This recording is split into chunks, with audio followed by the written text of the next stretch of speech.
Buenas noches, un vinito, lunes 11 de mayo y arrancamos este programa de hoy. ¿Cómo andas, Sebas? Muy buenas noches a vos y a todos los oyentes. Hoy tenemos un programa con mucha información, sobre todo económica, tanto en el plano internacional como nacional. Imagino que muy buenas noticias, ¿no? El mundo está en auge, en pleno crecimiento. No sé de qué nos quejamos, de hecho. Bueno, igual hay una propuesta, ¿no? Tenemos, por supuesto. No solo hacemos críticas. No, tenemos una propuesta, con esa propuesta vamos a cerrar. De hecho, proponemos ya hacer todo el merchandising político sobre la propuesta. Pero bueno, no nos vamos a adelantar a los acontecimientos. Le vamos a dar el espacio que habíamos dicho que le íbamos a dar. Y también tenemos para el programa de hoy, en el último bloque, vamos a estar charlando con Victoria, Vicky, que desde Mercedes nos va a contar leyendas mercedinas, y nosotros también hicimos investigaciones sobre otras leyendas argentinas, así que vamos a estar distrayéndonos en este aislamiento social y obligatorio con algunas historias urbanas. Algunos creen más fervientemente en esas historias, otros no tanto. Pero bueno, sobre eso vamos a estar charlando. Vicky, que este año empezó la secundaria, después ella nos contará mejor, con un aislamiento y con educación a distancia. Así que nos va a estar contando cómo está llevando también esta nueva experiencia. Hoy tuvimos la noticia de que se suspenden todas las calificaciones en todos los niveles en la educación argentina. La primera a la que le reenvié la noticia fue Vicky, la que supiera. Así que les chiques están más tranquilos, que no van a tener que estar sufriendo por un número. No serán calificados. Y bueno, sabemos que se extendió el aislamiento, la cuarentena, hasta el 23 de mayo. 24, creo que cae 24. Sí, hasta el domingo 24. Arrancaría el lunes 25 la normalidad, pero sabemos que tampoco va a ser así. ¿Qué concepto el de normalidad, no? También lo tenemos para charlar hoy. Sí, tenemos para charlar cuando decimos si volveremos a la normalidad, qué sería la normalidad, y lo dejo en entredicho, no sé si quisiera volver a esa normalidad. Así que hoy vamos a charlar sobre eso. ¿Qué piensan ustedes sobre qué será volver a la normalidad, no?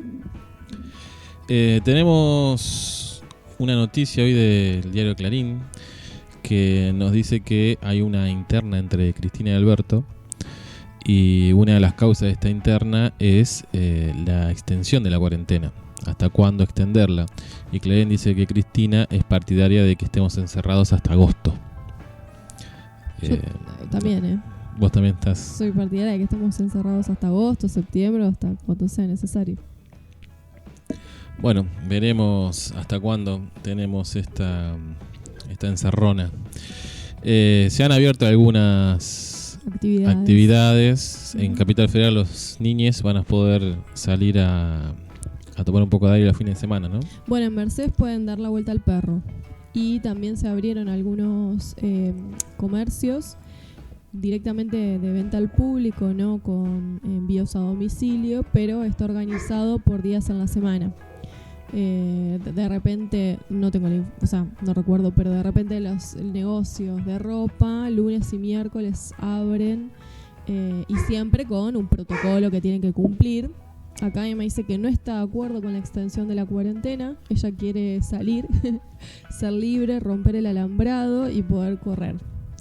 Pero bueno, de hecho está ladrando porque está sufriendo el aislamiento en primera persona, pobre Emma. En Suipacha, la municipalidad anunció que hizo nuevos pedidos, pero no aclaró cuáles. Suponemos que tal vez tengan que ver con alguna cuestión de salida recreativa. Así que en los próximos días tal vez haya novedades también en el distrito. Bueno, entonces, a nuestros oyentes les recordamos que si quieren contarnos alguna leyenda urbana, de hecho ya tuvimos algunos mensajes con leyendas de acá, por ejemplo, estos pavos. nos pueden mandar un mensaje, nos pueden escribir en los comentarios de Facebook, en Eustaquio Un Vinito, en Instagram, Un Vinito Radio 20 o en Twitter, @unvinitoradio.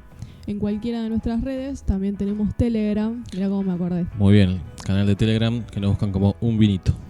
En cualquiera de nuestras redes nos pueden comentar alguna leyenda que todavía les esté impactando. Así la compartimos entre todos. Y recuerden que un vinito es para todos y todes para un vinito.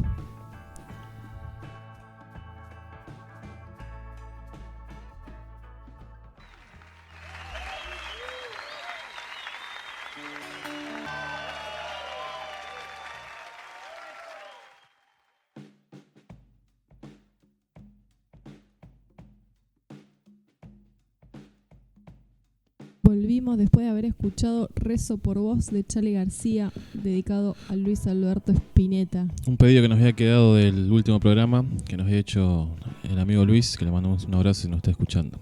Esperemos que lo haya disfrutado tanto como nosotros. Y con Rezo por Vos abrimos el bloque de internacionales. Muchas noticias económicas. Como decíamos en la introducción, se viene un mundo deslumbrante. Realmente es un mundo para quedarse a vivir acá. Sobre todo sin deudas, ¿no? Claro, sin deudas, sin crisis económica, sin desocupación, sin hambre. El paraíso. Tenemos hambre hasta en Ginebra, ¿no? Exactamente, tenemos hambre hasta en Ginebra, que fue una noticia que nos llamó la atención, la verdad, porque, bueno, la crisis del COVID-19 pone también al descubierto los problemas que hay en Suiza, en la famosa ciudad suiza, que es famosa además por sus bancos privados, por los fabricantes de relojes de lujo, por Yo las pensé que era solo por el chocolate, elegantes. no por ser un paraíso fiscal. También, por el chocolate también. Suiza fue el único país de Europa Central que no combatió ninguna de 2 guerras mundiales a pesar de estar en el medio del tiroteo. Las malas lenguas dicen que era porque tenían la plata de los 2 bandos. Claro, entiendo perfectamente. Bueno, la cuestión es que es una de las ciudades más caras del mundo, pero a pesar de eso, miles de personas hacen fila. Por ejemplo, este sábado hicieron fila para conseguir comida gratis. En lo que, bueno, se demuestra es un impacto de la pandemia de COVID-19 en las capas más pobres de la población de Ginebra, lo cual lo está haciendo visible. Es una de las ciudades más ricas, pero también hay sectores pobres. Hace un par de años, Suiza hizo un plebiscito para aceptar o rechazar un ingreso ciudadano, que es parecido al IFE, pero no de emergencia, digamos. Y salió rechazado. La mayoría de los suizos no quiso que se gastaran los impuestos en sostener a las personas que no tenían trabajo. Me imagino que más de uno que se ha quedado sin trabajo ahora se debe estar arrepintiendo de su voto. Bueno, la situación en Suiza, que a pesar de que estuvo levantando algunas actividades económicas, supuso el cierre que hizo en marzo de sus actividades un duro golpe para los trabajadores. Sobre todo tiene una gran población de trabajadores indocumentados, que son los que están reclamando por lo más indispensable para mantenernos en vida, como es el alimento. Esa es la situación en Suiza. No todo lo que brilla es oro. Después hubo me gustaría seguir con el informe que hubo del ejército español. El ejército español. El ejército español. Que imagino que ha tenido mucha tarea, lamentablemente, en los últimos meses. Sí, y entre esas tareas elaboró este informe. En el informe... Son buenas noticias. Mirá, sentate para escucharlo, por favor. Los que estén del otro lado, siéntense. En el informe lo que se explica es que hasta el 2022 ellos suponen que va a haber estado de excepción y que hay que prepararse para 2 brotes que siguen de COVID-19. Es decir, que lo que están esperando es que se produzcan 2 brotes más. Y lo que se propone es la elaboración o la puesta en marcha de un dispositivo en el móvil para poder controlar los contagios, que ya se está aplicando prácticamente en todo el mundo. Bueno, lo contábamos en el programa anterior que se aplicaba acá en Argentina. Sí, se empezaba a aplicar para las nuevas actividades que se liberaban. Ya hay una app que es Cuidar, que ya se puede descargar desde hoy. Por ejemplo, desde la app se supone que es más ágil pedir los permisos para circular, y además la intención que tiene la app es justamente llevar adelante ese control de la posibilidad de contagios o de los focos de contagio donde se pueden estar produciendo. Bueno, esta metodología de organización de la información, o de captura de la información, mejor dicho, la está proponiendo el Ejército Español en este informe. Una España que hasta el momento tiene casi 26.000 muertos, y que bueno, también lo que plantea el informe en el informe del Ejército es que siempre lo que hay que tratar de evitar en los 2 brotes que sigan, como en el que ya tuvieron supuestamente, es que las personas no se contagien de golpe todas juntas en simultáneo, porque sería una manera obvia de colapsar el sistema de salud, que sería lo que hay que evitar. Pero bueno, la noticia hablaba también de lenguaje frío militar, que ponía en términos de bajas o de estos muertos, pero que en ningún momento se habla de un colapso generalizado de la sociedad española o del gobierno español, ¿no? Sino que, bueno, estas medidas lo único que harían sería salvar vidas. Sí, claro. La idea es salvar vidas, nunca otra cosa. Se instala definitivamente lo que charlábamos en los inicios de un vinito con los análisis filosóficos sobre la Big Data. Ya creo que ni siquiera está en discusión ni en cuestionamiento. Es un hecho. Que sigue el debate de los intelectuales. Hoy a la mañana nos levantamos con Aleman y Agamben discutiendo. Agamben que sigue negando que esto sea un problema serio y que es solo una excusa de los grandes poderes del mundo para terminar de instalar el estado de excepción y este estado poliseco digital que tantas veces hemos charlado.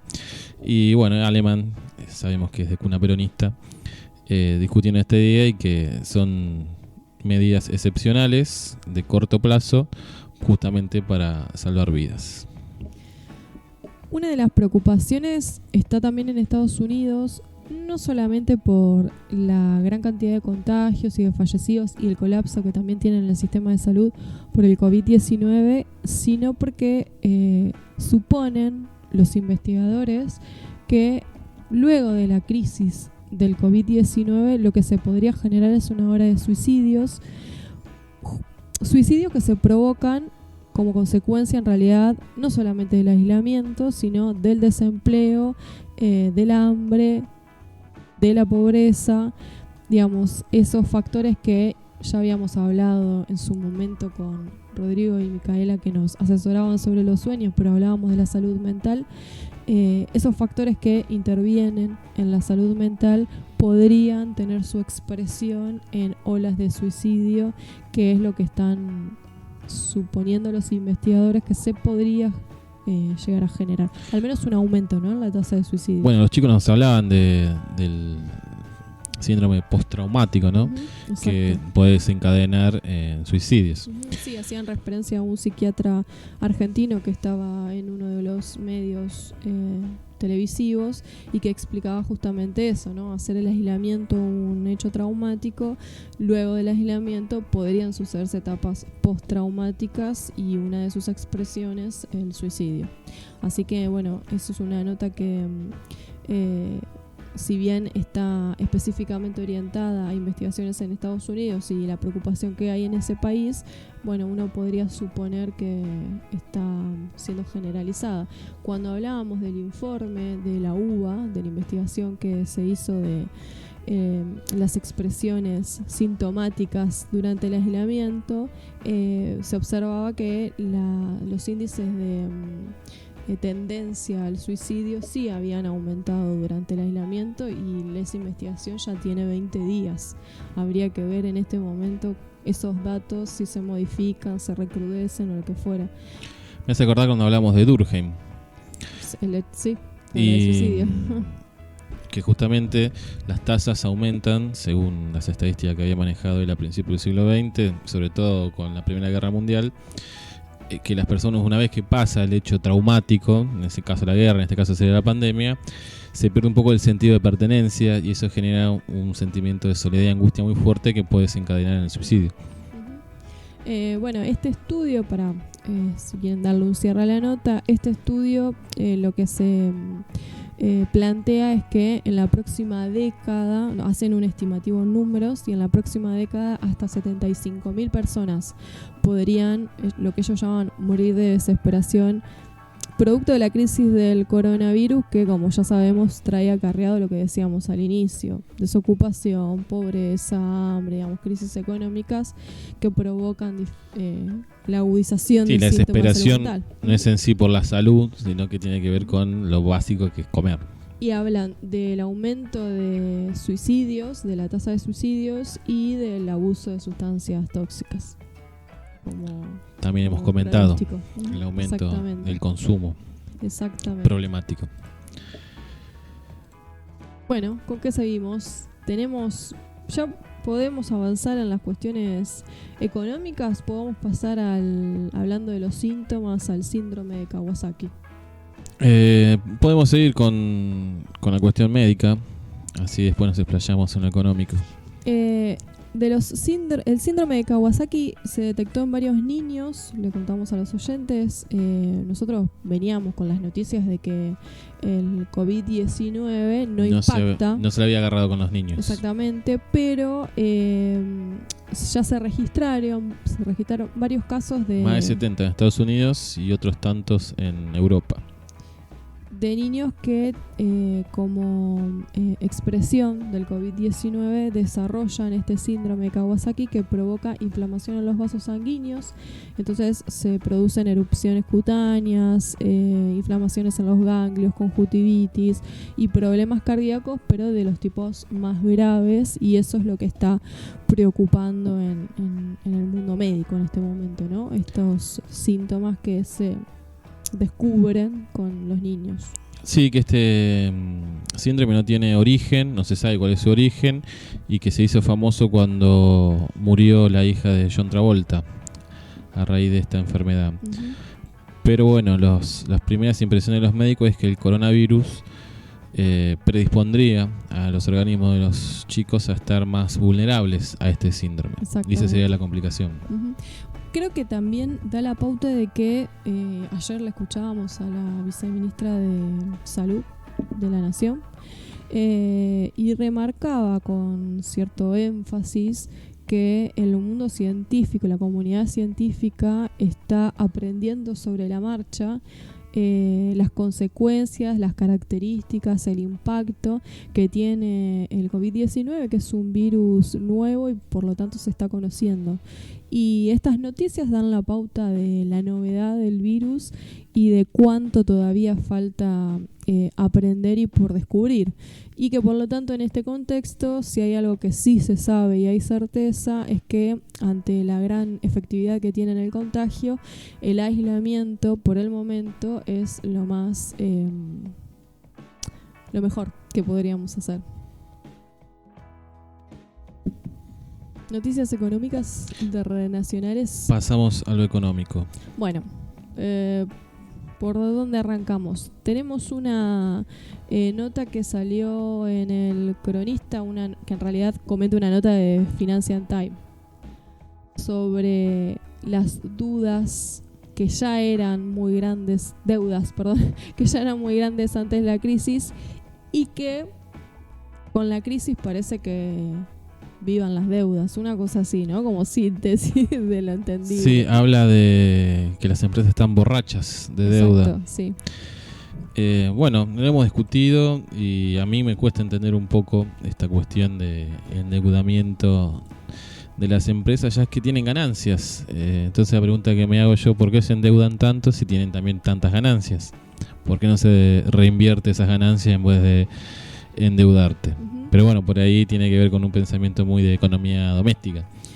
Bueno, lo que se explica en la nota es que la lógica que tienen las empresas es endeudarse porque la deuda resulta ser en realidad muy barata en comparación de las riquezas que esa misma deuda le permite tener. Es decir, me endeudo, con esa deuda puedo tener ganancias exorbitantes. Deducir impuestos. Deducir impuestos. Las ganancias en realidad no las vuelvo a volcar hacia el interior de mi producción para el mejoramiento de la producción y para saldar la deuda, sino que solamente son ganancias y al momento... Sí, o van a la timba financiera. Exactamente. Y al momento de producirse una crisis, lo que se produce es la liviandad con la que las corporaciones, estamos hablando, ¿no? Con la que las corporaciones se toman sus deudas, porque total siempre va a estar, sobre todo el padre Estado, rescatando a las corporaciones. Entonces, en realidad, asumir deuda prácticamente no tiene ningún problema para las corporaciones. Así que las empresas también de alguna manera viven de la dádiva del Estado. Claro, sí, tienen su bonito llamado deuda. Exactamente. Un plan de emergencia para las pequeñas empresas. Exacto. En realidad no estamos hablando de las pequeñas. No, de las grandes corporaciones. Por ejemplo, en la nota uno de los datos que se brinda es que en Estados Unidos la deuda corporativa era alrededor de 10 billones al comienzo de la crisis. Es decir, que no es que pidieron deuda para rescatarse de la crisis que produjo el COVID-19 y que eso representa el 47% del PBI. De hecho, se sostiene que nunca había sido tan grande. Y no llegamos ni a mitad de año todavía. Exacto. Bueno, hablábamos un poco también en el programa anterior de los porcentajes y las cantidades de la deuda norteamericana. Y lo comparamos con la deuda nuestra, ¿no? Uh-huh. Que realmente no alcanza ni para comprar 2 caramelos en comparación. Uh-huh. Pero bueno, tiene esta característica, ¿no? Que la deuda para las grandes corporaciones es barata y es deducible de impuestos, por lo cual le permite ganancias cada vez más grandes y que al momento de la crisis... como estamos en crisis, necesitamos que alguien nos rescate porque, digamos, se empieza a generar yo diría casi la extorsión, ¿no? Bueno, entonces en crisis yo cierro, dejo tantos trabajadores afuera y empiezo ahí a negociar con el Estado para que a su vez no se le genere una crisis mayor al Estado. Es un gran negocio corporativo las deudas. Claro, las corporaciones no tienen responsabilidades sociales, uh-huh. Les importa poco y nada cerrar y dedicarse a otra cosa a estos grandes empresarios que tienen diversificado su capital en miles de cosas. Uh-huh. Pero bueno, los estados todavía tienen que dar algún tipo de respuesta a los sectores más vulnerables, a la clase media, que van exigiendo ese tipo de respuestas, como puede ser en salud, en seguridad, en educación, y sobre todo en las cuestiones de trabajo. Y muchas veces se ven obligados a tener que salvar sí o sí a estas empresas de manera emitiendo o contrayendo deuda del propio Estado para poder sostener estas situaciones de desempleo en un proceso global de pérdida de puestos de trabajo que ya venía desarrollándose y que se profundiza con la pandemia, pero que ya estábamos en un reemplazo del hombre por la máquina casi total. Nosotros nos preguntábamos ¿por qué no se pone un límite a la emisión de deuda o no sería la emisión, la toma de deuda por parte de las empresas si se lo compara con las ganancias que tienen? Y bueno, por ejemplo, en Estados Unidos se intentó hacer esto, pero con las pymes. Entonces, obviamente, hubo amparo, y se tuvo que echar atrás, digamos, porque el tope a tomar deuda se lo ponían a las pymes, que como todos saben son pequeñas empresas, pero no a las grandes corporaciones. Que ahí queda bastante al descubierto los negocios políticos, empresarios, por los cuales no se toman decisiones, por ejemplo, para ponerle un tope a la deuda que toman las grandes corporaciones. Es casi obvio el enlace que hay entre funcionarios y corporaciones. Sí, de otra manera no se podría comprender. Sí, y otra cosa que no se entiende, y que hablábamos también, es esta cuestión de que en pocos días las empresas se volvieron insolventes. Damos el caso de Clarín, que a pesar de estar haciendo una repartija de dividendos, va a pagar en 2 veces los sueldos de los empleados. Digo, vivían al día como cualquier familia argentina que no llegaban a fin de mes las empresas. Que está bien, ahora ya vamos casi 2 meses, ¿no? de cuarentena, por ahí podría llegar a generar algún descalabro. Pero estaban a los 15 días, ya estaban rebajando sueldo o pagando en cuota los sueldos. No tienen margen, no hay reserva, no hay, no sé cómo se llamará en el mundo empresarial, tener un ahorrito para situaciones de emergencia.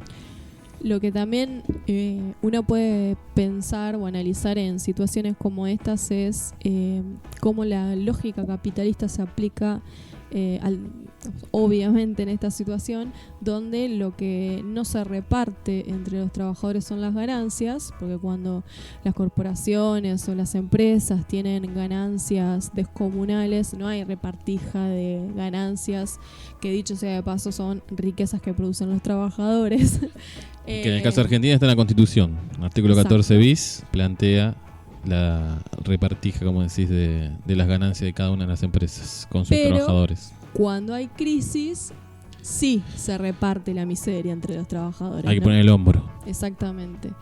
Entonces, la comprensión de esa situación, tendríamos que, con la comprensión de eso, intentar impulsarnos en entender que lo que deberíamos, pensando en un mundo futuro, lo que deberíamos modificar es la lógica del capitalismo.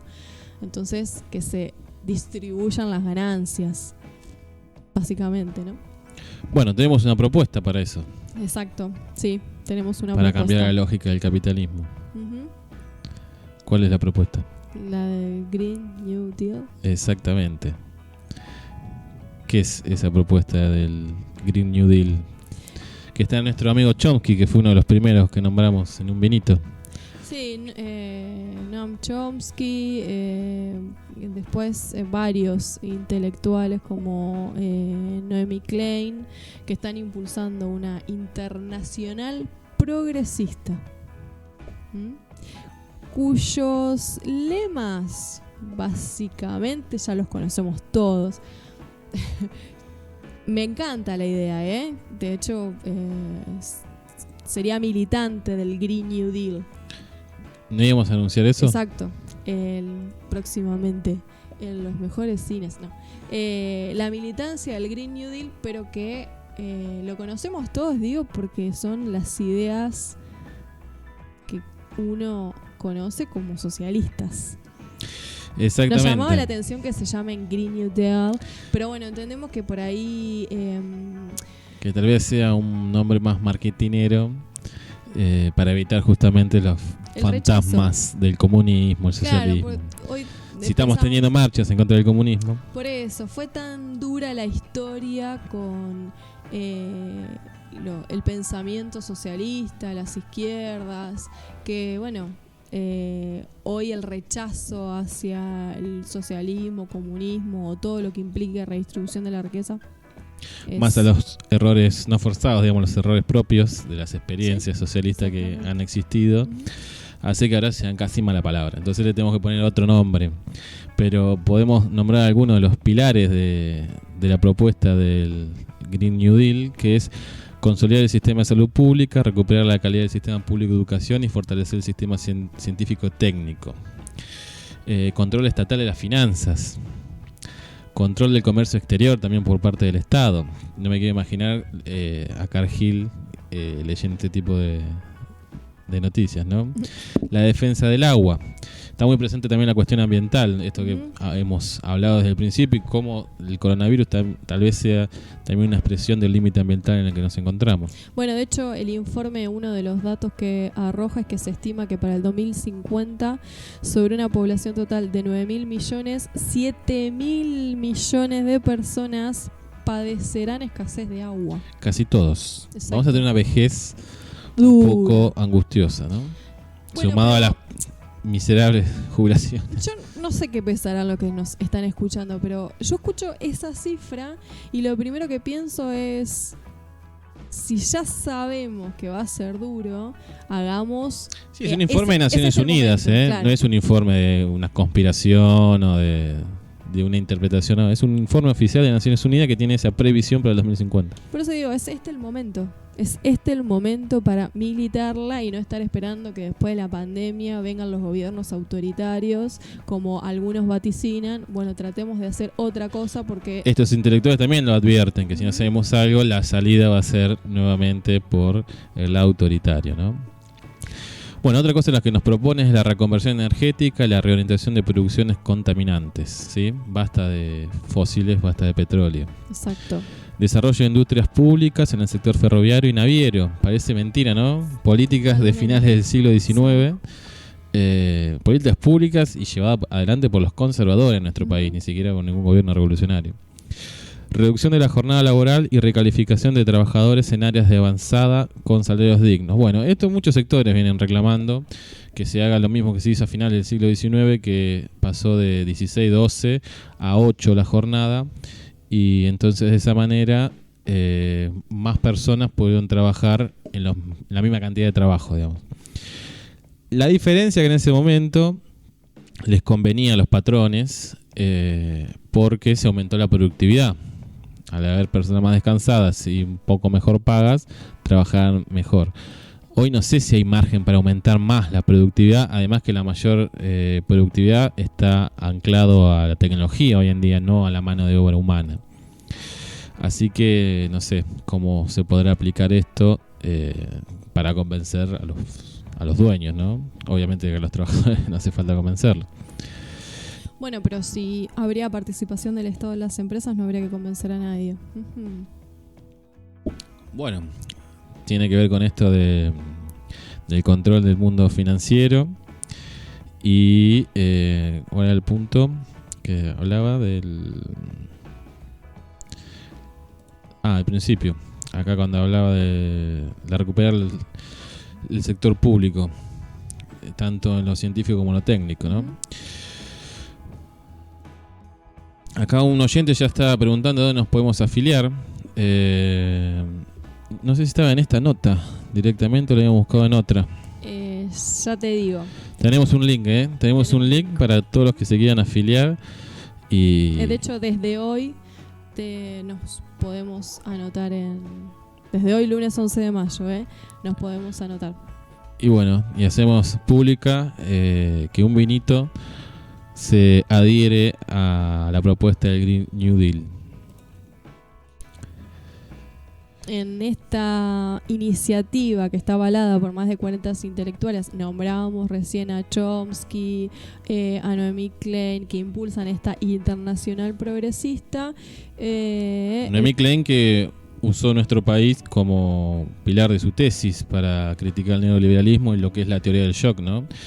Tomó de ejemplo toda la crisis de la deuda argentina del 2001. Bueno, podemos subir el enlace. Desde este lunes arranca el proyecto, ya está lanzado en la web y se puede escribir cualquiera como miembro, y la organización, la Internacional Progresista, se sostiene con el aporte de los intelectuales, escritores, políticos que forman parte del movimiento. Bueno, la página es progressive.internacional. Bueno, va a ser algo que vamos a seguir de cerca para ver quiénes son los afiliados y quiénes empiezan a sumarse, porque en una convocatoria tan amplia puede haber cualquier cosa. Que no nos sorprenda que algunos partidos que no querramos terminen estando ahí adentro. Una de las actividades que ya estaba planteada en la página del movimiento progresista es empoderar activistas y colectivos progresistas de todo el mundo. Bueno, leímos una nota de Klein, de ella misma, que dice que desde el 2008 a hoy se fortaleció mucho el campo popular canadiense, ¿no? Me imagino que hablará de la realidad donde está ella. A mí me cuesta un poco creerlo, pero bueno, tiene que ver también con las experiencias que hemos tenido acá en nuestro país, ¿no? Hablar del fortalecimiento de la conciencia de clase con un gobierno como el de Macri en el medio es un poco difícil de explicarlo. Pero bueno, tal vez estos intelectuales están viendo procesos mucho más largos que los que de lo cotidiano que estamos viendo nosotros, y en ese proceso más largo hay una construcción que no estamos pudiendo palpar. De hecho, nosotros no vivimos la crisis del 2008 de una manera tan terrible. Sí hubo despidos, hubo una sensación ahí de zozobra, pero lejos de lo que puede haber sido el 2001 o de lo que estamos viviendo ahora, ¿no? Que bueno, que la pandemia está como llevando un poco más flexible los márgenes de tolerancia de la población, pero la situación económica es muy apremiante. Bueno, la inscripción a hacerse miembro del movimiento progresista internacional es muy sencilla, muy fácil la página de usar. Una de las preguntas es ¿en qué estás interesado en colaborar con el movimiento? Por ejemplo, en organizar comunidades, organización comunitaria, recaudación de fondos, traducciones, arte e ilustraciones, edición de video. Ya te veo, Maldonado, en edición de video. No, pero yo soy un Desarrollo aficionado. web. No, muy aficionado. Fotografía. No hay otras cosas para colaborar. Bueno, organización comunitaria. Me están dejando afuera. Si te gustaría contribuir, está la posibilidad de que no, valga la redundancia, y las sumas son muy pequeñas de cualquier manera. Y clic en enviar. Igual acordate el cambio que estamos teniendo. No sé si es tan pequeño. En pesos. Ah, está en pesos. 5 pesos, 10 pesos, 15 pesos. 20, y te dejan pagar en peso argentino y todo. Sí, exactamente. No tiene mucho futuro con los pesos argentinos el movimiento. Vas a ver que Argentina repunta. Bueno, ojalá. Así que bueno, es un tanto esperanzador el lanzamiento de la organización progresista internacional progresista, en realidad. Igual ahí le pusieron un nombre bolche, ¿no? Sí. La internacional. Sí. Escuchamos a Esta es Strasriver, la primera internacional progresista. De que constantemente se están recreando internacionales que bueno, y que nunca llegan a buen puerto, no llegan a nada en realidad. El Partido Radical de Argentina participó de una de las internacionales cuando estaba dirigido por Alfonsín en la década del 80. Bueno, ya vendrán las remeras, barbijos y afiliación, por supuesto, en masa. Si no saben cómo manejarse en la página, nosotros los incorporamos, los hacemos miembros de la primera internacional progresista. Bueno, ahora vamos a estar, en la pausa vamos a estar colgando el link para que se puedan afiliar a esta nueva propuesta internacionalista. Exactamente. Bueno, en este panorama económico, una de las cuestiones que por ahí nos quedan por decir es que la Organización Internacional del Trabajo dio datos que son bastante alarmantes porque planteó que el 62% de los trabajadores son más de la mitad del mundo. Más de la mitad del mundo, y que por supuesto son trabajadores que, dice la Organización Internacional del Trabajo, la OIT, dice se están debatiendo entre el COVID o el hambre. O te morís de una neumonía o te morís de hambre. Lo interesante es que, bueno, no es ese discurso de algunos medios de comunicación que dando este versus COVID versus hambre están tratando de que la cuarentena se levante, por ejemplo, ¿no? Porque el OIT lo que está planteando, está advirtiendo a los estados la necesidad de intervención justamente para paliar las necesidades de este gran conjunto de la población. Pero bueno, es un informe que alarma y que da cuenta, desde mi punto de vista, insisto, no en la crisis del COVID-19, sino en la crisis previa al COVID, económica a nivel mundial, donde ya veíamos varias expresiones en algunos países reclamando a los estados y a los gobiernos por la situación económica crítica por la que estaban atravesando. Y saliendo un poco de este panorama económico, teníamos otra propuesta también que no nos gustó tanto. Me la olvidé, porque no me gustó entonces. Pero teníamos otra propuesta de solución para la crisis del COVID y la crisis del capitalismo. Los negocios sociales. Sí, que está organizado por un banco hindú. Es un banco que tiene mucha trayectoria, es el banco Grameen, reconocido como el Banco de los Pobres. Fue muy criticado. Intenté buscar de qué se trataba y fue duramente criticado porque, por ejemplo, hace varios años atrás tuvo la propuesta de que haya bancos para ricos y bancos para pobres. Pero bueno, lo cierto es que es bastante reconocido. Y lo que propone el fundador del Banco Grameen es que la coronacrisis, ¿no? La oportuncrisis. Habla de una oportunidad, ¿no? Exactamente. Que la economía en este momento tiene una gran oportunidad para hacer foco en la conciencia social y climática. Y que por supuesto que si no se hace en este momento se van a venir catástrofes cada vez más graves. Pero no hace una crítica del sistema como si es el Green New Deal, ¿no? Exacto, claro. No, es una solución dentro del capitalismo, ¿no? Es como volver a un capitalismo con rostro humano. Sí, y lo que proponen es, entiendo, tercerizar las ayudas sociales. Sí, es decir, que haya ONGs... Más iniciativa privada todavía. Exacto. Que haya ONGs, fundaciones, otros organizaciones de la sociedad civil. Pero el rol del Estado es solamente de fomentar o apuntalar estas iniciativas, pero siempre es privado y de gestión privada. El Estado solamente lo que hace es ponerla, como siempre, poner la plata. Por eso decía la tercerización como del desarrollo social de un Estado, ¿no? La ayuda social, tercerizarla. Cerramos el Ministerio de Desarrollo Social. Claro, exactamente. Y le damos planes o plata a estas fundaciones del banco. Algunos fanáticos de Los Simpsons se acordarán un capítulo en el que Lisa le presta plata a través de una fundación a Nelson para emprender un negocio de arreglar bicicletas. Es una parodia justamente de este banco. Si alguno quiere verlo para entender mejor cuál es la propuesta de esta gente, ahí tiene una manera muy didáctica que es mirar un capítulo de Los Simpsons. La propuesta de este banco es fomentar los negocios sociales que son creados con el único objetivo de resolver los problemas de la gente sin ganancias personales, por eso las fundaciones, ¿viste? Buenas. Claro, ¿por qué lo harían? ¿Por bueno nomás entonces si no tienen ganancia? Mira cómo te mira Conan. Y cuando haya una recuperación se reinvierten en el negocio. ¿Y de qué viven?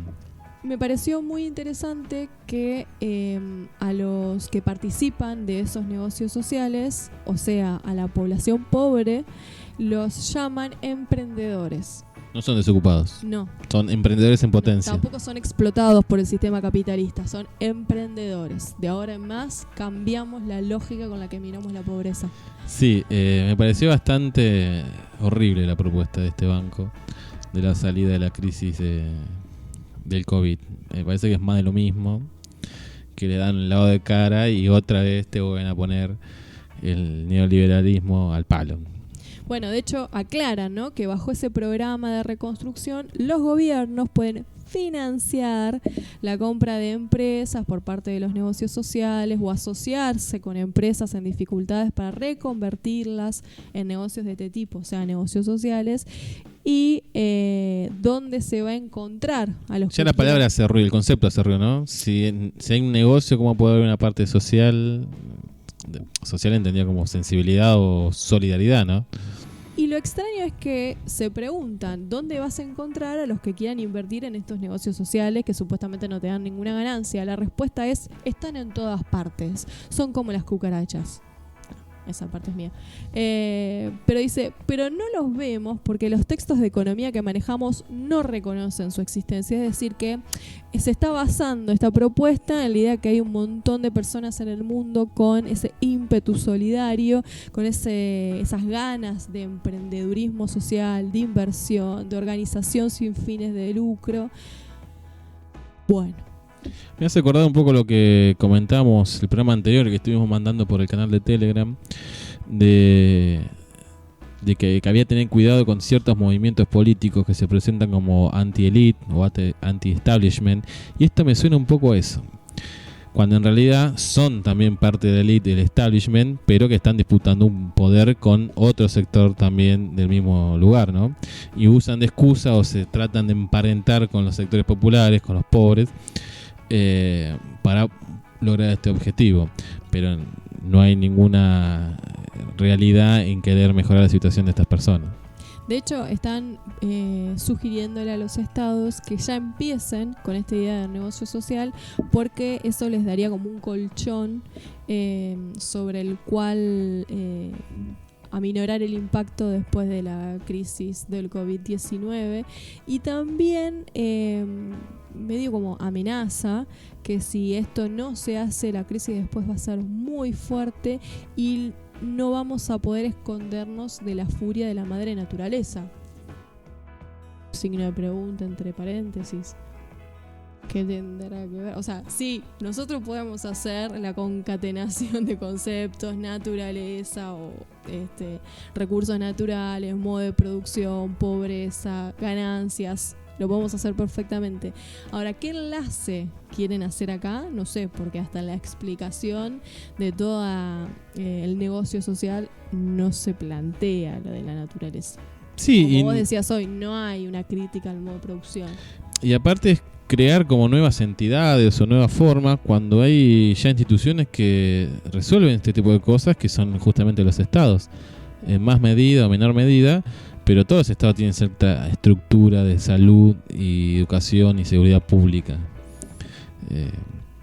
Hay más financiadas como, no sé, puede ser algunos países del norte de Europa, o menos financiados como puede ser el de Estados Unidos, pero los sistemas están, en todo caso serían reconvertirlos o reforzarlos.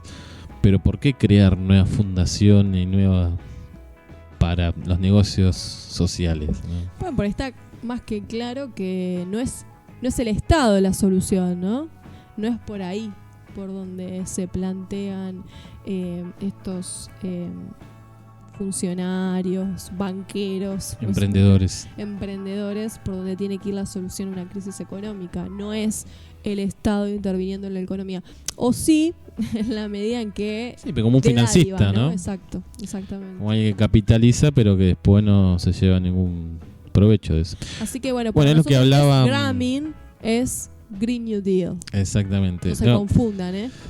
Digo que habíamos comentado una economista que decía que era el momento que el Estado sea protagonista y sea el héroe, y no que sea el tonto que lo único que hace es poner plata y que después las ganancias y los laureos se los llevan otros. Esta gente está proponiendo que siga siendo tonto el Estado. Bueno, nosotros vamos a seguir apostando al Green New Deal, y quienes quieran discutir las diferencias lo podemos hacer. Antes yo ya me iba de prepo con una noticia. Será porque me entusiasma por lo increíble en este contexto, ¿no? De hecho, el día jueves vamos a estar exprimiendo esta noticia y la vamos a traspolar al plano local. Japón se prepara ante un eventual ataque extraterrestre. Si ustedes pensaban que al apocalipsis del COVID-19 le faltaba algo, sí, le faltan los extraterrestres. Llama la atención que Japón saque a publicar este tipo de cosas cuando está teniendo un rebrote del coronavirus, ¿no? Un poco lo que hizo el amigo Trump, ¿no? Que desclasificó archivos. Después de que el Pentágono dejara dar a conocer videos sobre ovnis, es que el ministro de Defensa japonés, Taro Kono, anunció que su país está preparando protocolos ante un eventual ataque extraterrestre.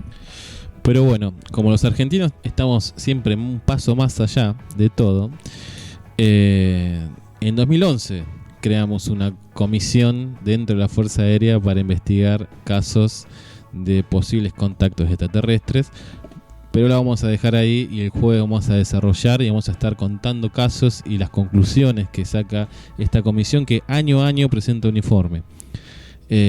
Pudimos encontrar esos informes porque están en la página oficial del gobierno. Nosotros no tenemos archivos clasificados, no. ¿Qué tanto misterio? Así que el jueves vamos a estar contando y analizando los casos que fueron, no sabemos si descartados o puesto en duda o asegurado. Chanan. Tal vez tenemos la Fuerza Aérea Argentina y la seguridad de que no estamos solos en el universo. Si quieren saber eso, jueves en un vinito.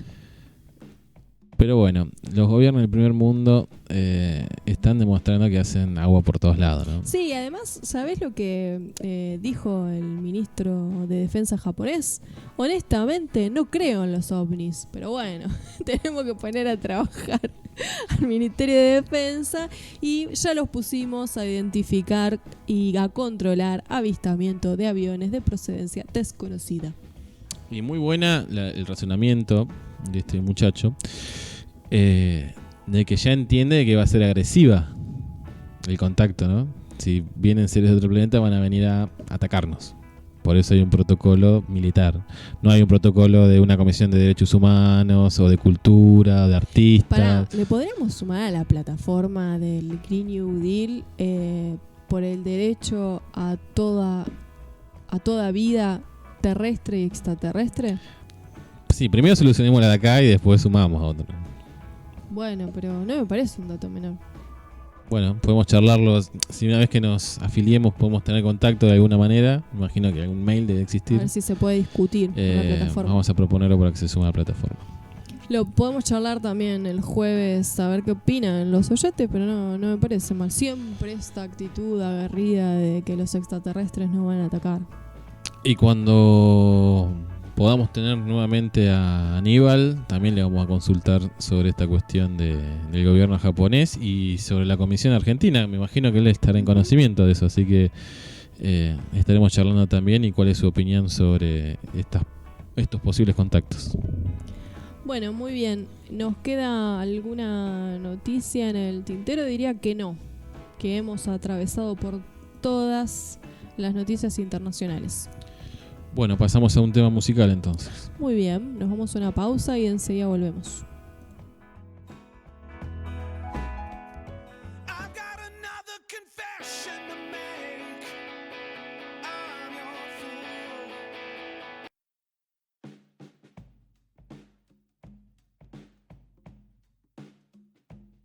Bueno, volvimos de la pausa después de haber escuchado Best of You de Foo Fighter. Otro pedido de un oyente y le mandamos un abrazo a Piki que nos está escuchando. Noticias nacionales, también tenemos bastante para charlar respecto de la situación económica en Argentina y sobre todo el comportamiento de los empresarios, ¿no? No es insólito el comportamiento de los empresarios en el plano nacional porque responden también, como todo empresario, a lo que están haciendo en todos los países del mundo. Hoy, por ejemplo, nos enterábamos que Postres Balcarce cerró y su director, su empresario... ¿Se fue con los extraterrestres? Sí, parece que se los llaman los ovnis y están en tratativas con el Ministerio de Defensa japonés. No, bueno, la cuestión es esa, ¿no? Que cerró de forma inesperada su y no pagó un peso, me imagino, y ¿no? se dio la fuga sin abonar los salarios adeudados sobre los últimos meses de trabajo a las y los obreros. Son 130 los obreros, por lo tanto son 130 familias las que quedaron desamparadas completamente. Y bueno, lo sorprendente decisión, ¿no?, de haberse dado a la fuga es esa justamente, que se dio a la fuga y hasta ahora no dio la cara. Obviamente está interviniendo el oficialismo gremial, los sindicatos de comercio y pasteleros, pero hasta la fecha no tuvieron ninguna respuesta los 130 trabajadores que quedaron ahí a la deriva en Postres Balcarce. Bueno, leíamos una nota... Perdón la interrupción. Una Mar del Plata que veíamos ayer fotos del comportamiento de los marplatenses de cualquier manera, porque bueno, tuvieron permitido salir y la peatonal marplatense era como un enero. Sí, lo que hace pensar que estas aperturas es probable que vuelvan para atrás. Mucho. Exactamente, estaban con barbijos, pero por ejemplo la distancia de 1,5 metros no se cumplía en absoluto. Te iba a comentar una nota que habíamos leído en el Cohete de la Luna, este portal que tiene Horacio Berbisky, hablando de los patrones, ¿no? De que se fugan y no pagan. Argentina tiene una tasa de contagio de profesionales o de trabajadores de la salud muy alta con respecto a otros. Y una de las causas de esto tiene que ver con la falta de insumos para protegerse.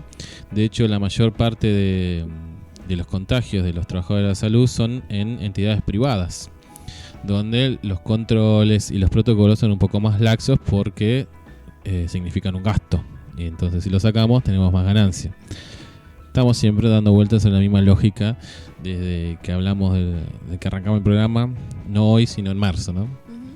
Bueno, igualmente también en el sector privado, pero recordemos que en los últimos 4 años en el sector público, sin ir más lejos, el año pasado, el anterior, los trabajadores del Posadas estaban, por ejemplo, reclamándole al gobierno por la suspensión de trabajadores o el no pago de sueldos, lo mismo. Bueno, el Malbrán, los profesionales que se reincorporan al Malbrán son los que pudieron desarrollar el test rápido que ahora cuenta Argentina, ¿no? Otro de los argumentos que señala Berbisky en esta nota es que no es un problema solo local. En este caso en Argentina tiene estas particularidades que decíamos, pero tiene que ver con algo que ya hemos comentado, que es esta disputa entre los países por los insumos. Que están los aviones a punto de despegar, viene alguien, paga más y se lo lleva. O contaba una disposición de Macron en Francia de un cargamento que tenía que ir a España e Italia, donde estaban las zonas más complicadas, y sin embargo se retrasó 15 días la llegada de esos insumos porque Macron no dejaba salir del país los insumos médicos.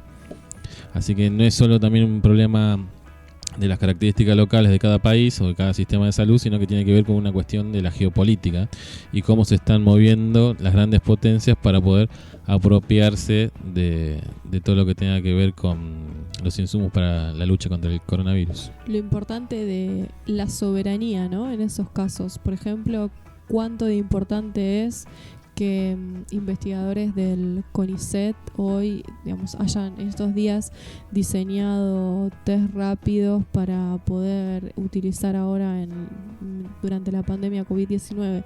Digo, lo importante que los estados a sus interiores tengan desarrollos científicos fuertemente. Tener fábricas que hacen respiradores, que no necesitamos comprar, si bien no tenemos una capacidad de producción como para dar respuestas a un pico a la italiana o a la española, pero sí tenemos respiradores propios.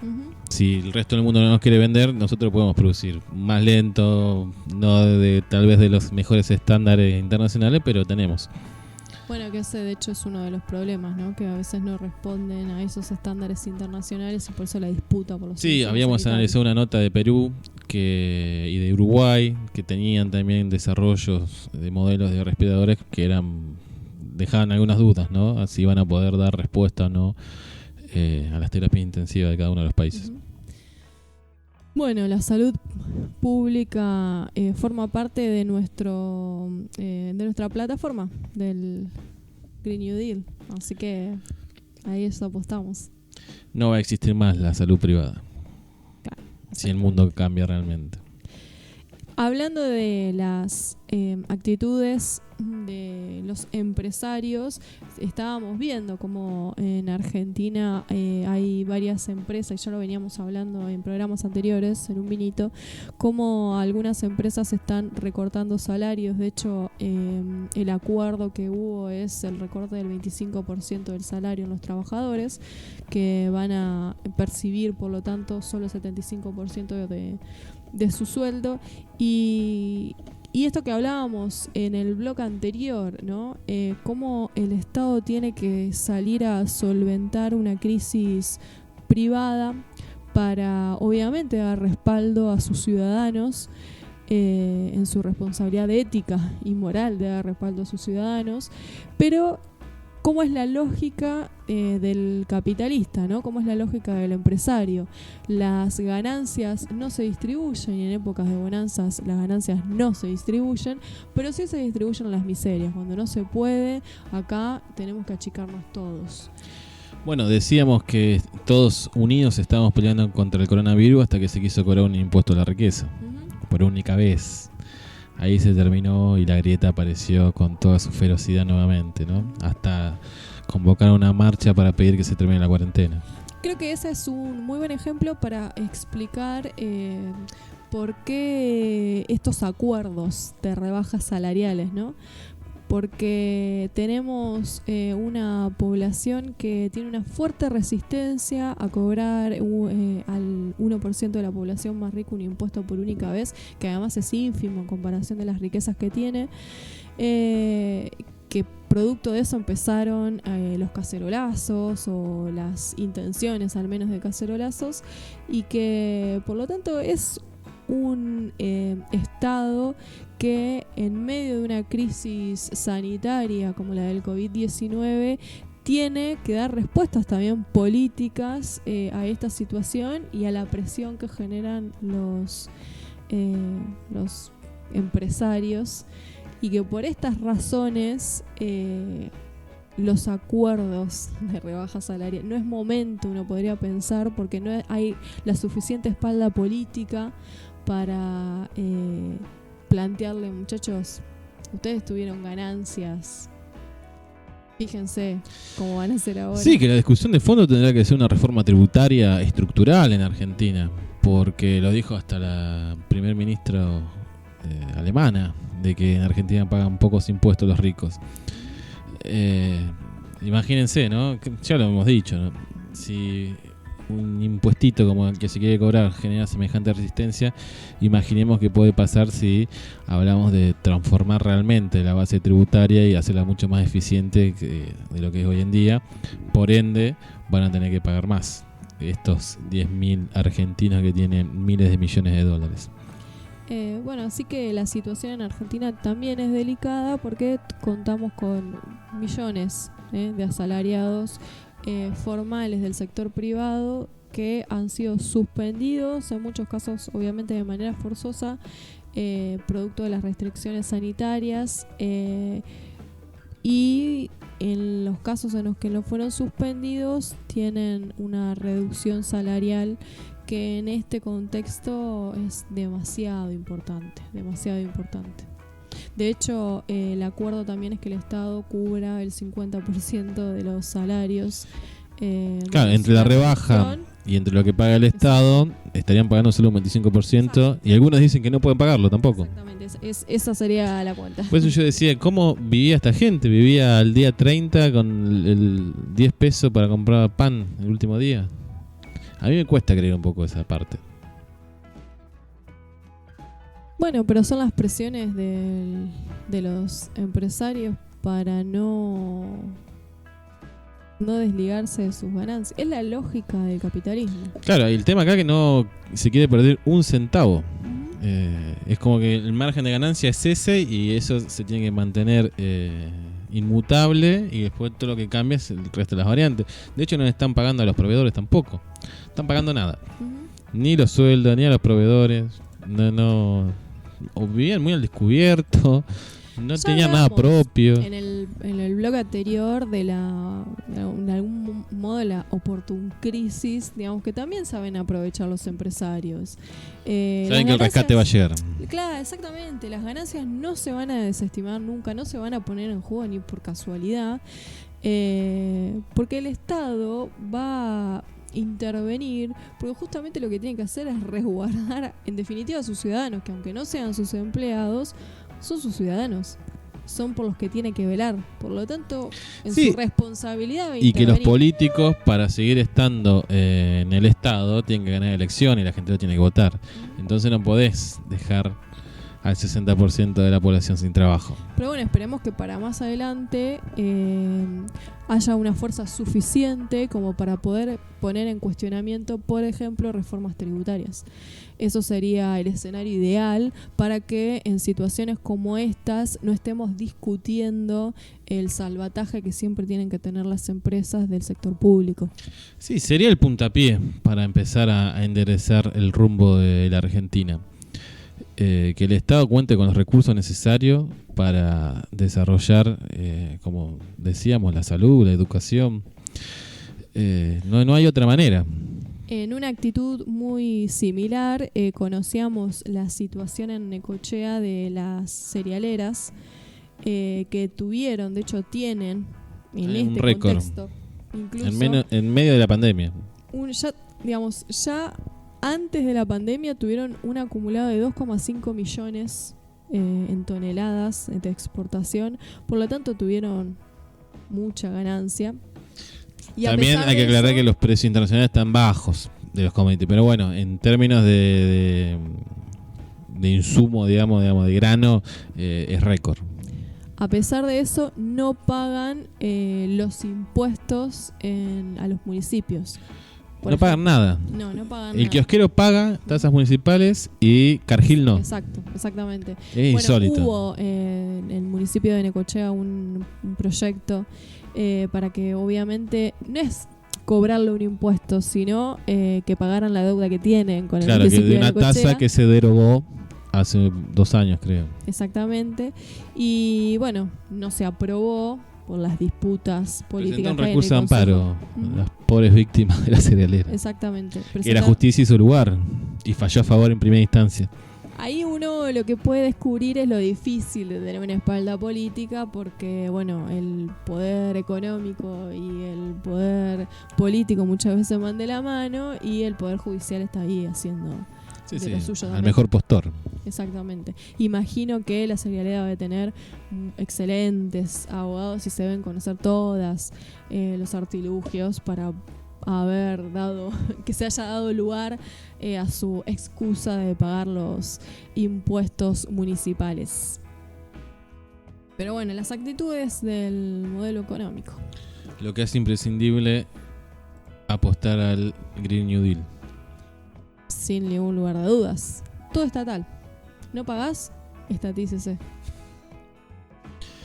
Bueno, veremos cómo sigue el caso de Vicentín, que tiene una de las mayores cerealeras de Argentina, que tiene una deuda multimillonaria con el Estado argentino, y una de las posibilidades es, no sé si llamarlo nacionalización, pero sí tener una participación de acuerdo a la deuda y al capital que el Estado argentino le prestó a la empresa.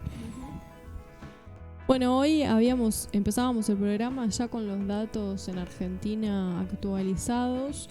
Volvimos a tener otro día que superamos los 200 casos de contagio, así que parecería ser que es una cifra que se va a repetir en los próximos días. Como que estamos en otro piso ya, ¿no? Ya, en algún momento ya no estábamos son en 100 y 50, 100, Claro, así que ahora ya exacto. estamos en 200. Sigue siendo la preocupación más grande las villas miserias en Cava, porque son los lugares donde más casos de contagio se están presentando en este momento. Estos datos nos invitan a tener cada vez más conciencia de los cuidados a la hora de salir, ¿no? Cuando se está flexibilizando un poco la cuarentena, ser muy consciente del uso del barbijo, de lavarse las manos, de mantener la distancia, de salir por cuestiones que sean imprescindibles y no solo a pasear. Exacto. Las fotos de Mar del Plata que vos decías hoy, la verdad que son preocupantes. Bueno, de hecho tenemos hoy una nueva medida en Corea del Sur que vuelve a cerrar todos los locales de nocturnidad, restaurantes y demás lugares sociales, porque tuvieron un principio de rebrote a raíz de la apertura de estos locales. Y tenemos también el caso de China, que venía teniendo 1 o ningún caso y hoy tuvo 17, y al menos 5 de esos casos fueron en Wuhan, en el origen de la pandemia. Están preocupados en Wuhan porque tienen de nuevo casos. Además, los casos se produjeron en un mismo edificio o asentamiento, digamos, en un lugar con población concentrada, que se generó el primero. Ahora ya tienen varios casos más. Es muy probable que en realidad haya muchos más de lo que ya se presentaron, por las características del complejo habitacional donde se encontraron los casos.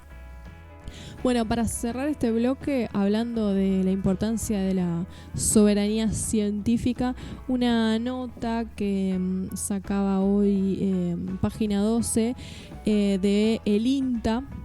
Un equipo del INTA investiga el sistema inmunológico de las llamas. ¿La llama que llama? De las llamas. que estaría en condiciones de rechazar el COVID-19 o el SARS-CoV-2, como se conoce científicamente.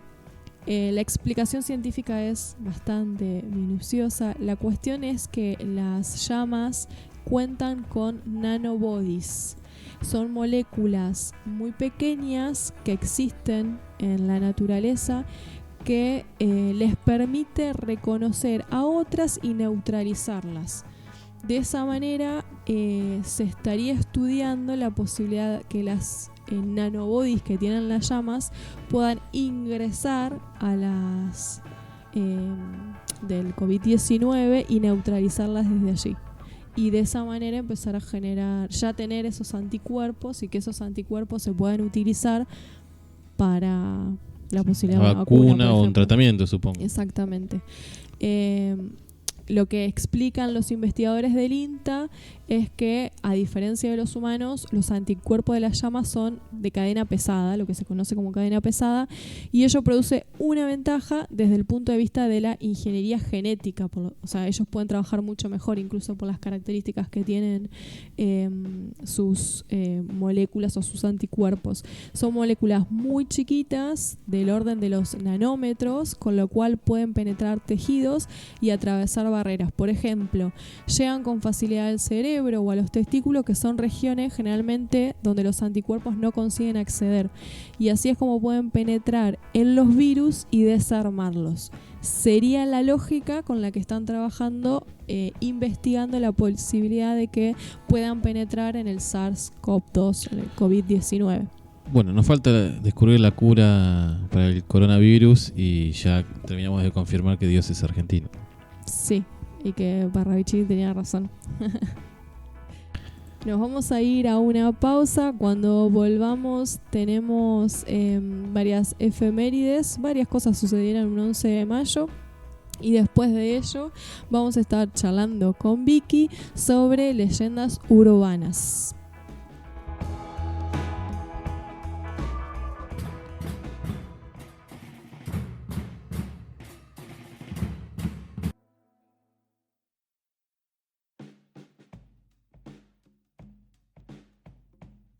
¿Qué sucedió un 11 de mayo? Bueno, un 11 de mayo de 2020, siendo las 22:26 horas, Sebastián se hizo miembro de la Primera Internacional Progresista. Sí, ya estoy.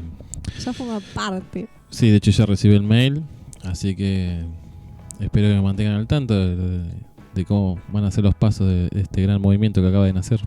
¿En qué pusiste que ibas a colaborar? En la organización comunitaria. Me imaginé.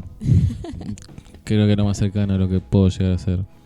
También un 11 de mayo, pero 1813, la Asamblea del año 13 sancionó como himno nacional argentino la canción que fue compuesta por Vicente López y Planes y música de Blas Parera. Exactamente, que a nosotros nos llegó una versión recortada. Exacto, mucho más larga la versión de porque el presidente Julio Argentino Roca estaba tratando de restablecer los vínculos con la vieja madre patria y les parecía que algunas estrofas eran un poco ofensivas para España, entonces las sacó. También sacaron estrofas que hablaba de la unión latinoamericana, ¿no? La unión de la gran Colombia que soñaba Bolívar. Pero bueno, eso nos da la pauta a qué intereses y a qué posicionamiento ideológico tenían nos da la pauta de cómo se recorta la historia. Los gobernantes de finales del siglo XIX, que hoy decíamos que eran personas bastante contradictorias como movimiento político, porque tenían una política de desarrollo territorial con el ferrocarril bastante progresista, y sin embargo después tenían este tipo de cosas, ¿no?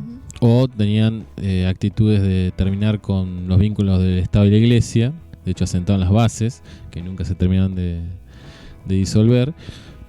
Pero bueno, matrimonio civil, registro civil, la ley 1420, que a pesar de que no diga que es laica, tenía un espíritu laico. Eran las ambigüedades de nuestros dirigentes de finales del siglo XIX. Otro 11 de mayo, pero de 1981, nos dejaba nuestro queridísimo Bob Marley.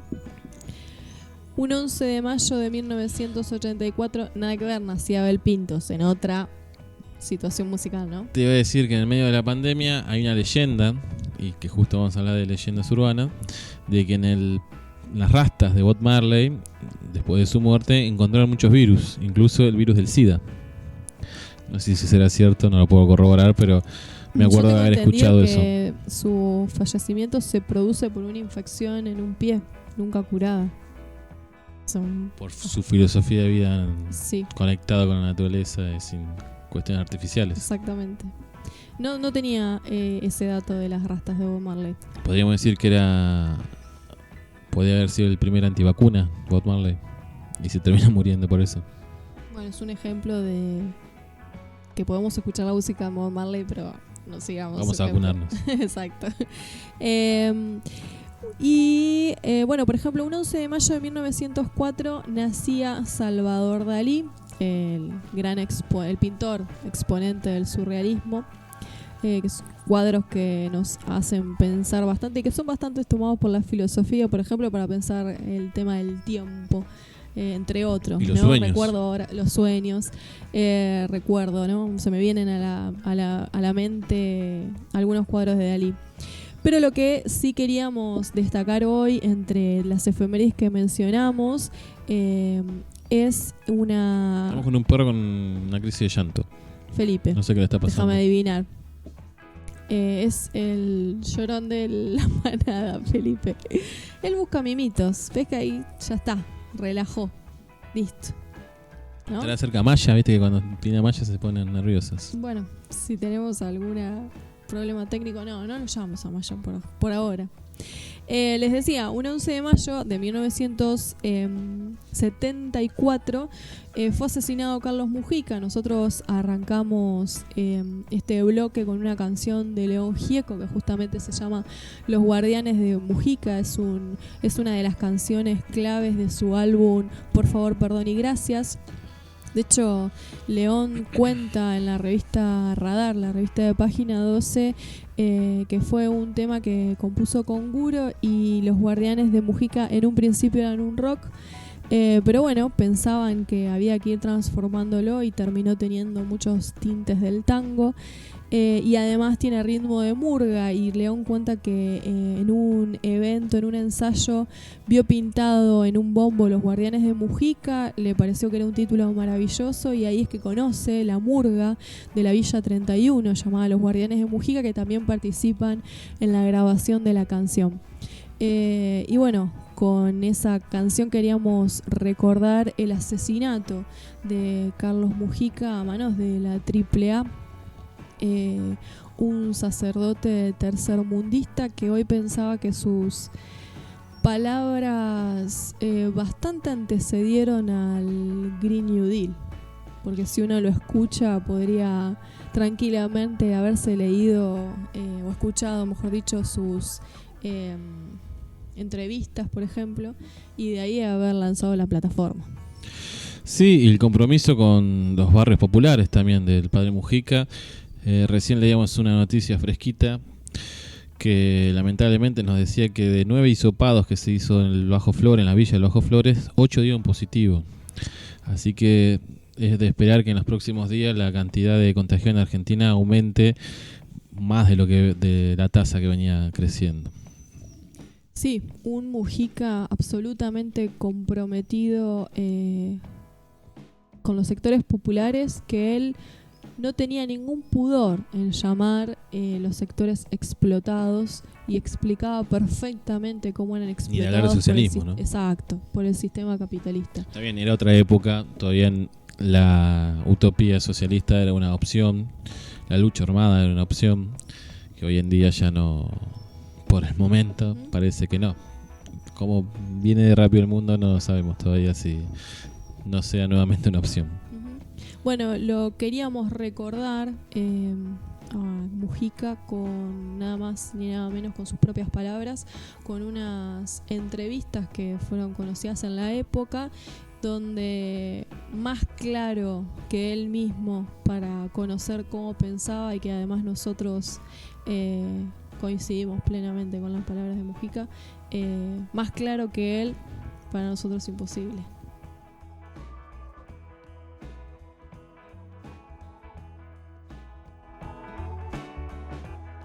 Existir, puede producirse la alianza de todas las clases sociales en Argentina, y si es así, ¿cómo se concretaría esa alianza? Yo pienso que sí, que en esta primera etapa de lo que se trata no es una función, personalmente discrepo con el esquema que tiende hoy a privilegiar como primera instancia la lucha de clase, que es un esquema marxista que, a mi juicio, es una expresión de colonialismo cultural en nuestra patria, ¿cierto? Un esquema importado del marxismo europeo que no responde a la realidad, y los que han sido los protagonistas de este esquema en la Argentina históricamente siempre funcionaron contra el pueblo. Acá la opción fundamental es o dependencia o liberación nacional. Y en esta primera instancia creo que pueden unirse distintos sectores, que pueden ser no solamente, fundamentalmente la clase trabajadora como expresión mayoritaria de estos sectores, pero también otros sectores que se incorporen a la clase trabajadora. Como decía Camilo Torres cuando les hablaba a los estudiantes, ustedes deben ascender a la clase popular, deben hacerse pueblo. Entonces puede darse una conjunción de sectores que luchen contra esos intereses para iniciar ese proceso de liberación. ¿Usted cree, padre? Ahora, posteriormente creo que se va a plantear la cosa.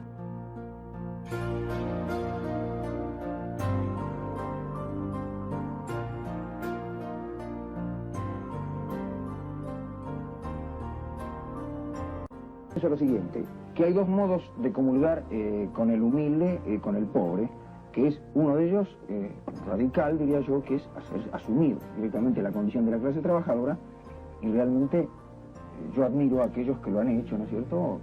Sacerdotes, por ejemplo, sacerdotes obreros o otros estudiantes que incluso entran a trabajar en una fábrica para vivir ellos mismos todos los sufrimientos que sufre interna y propia la clase trabajadora.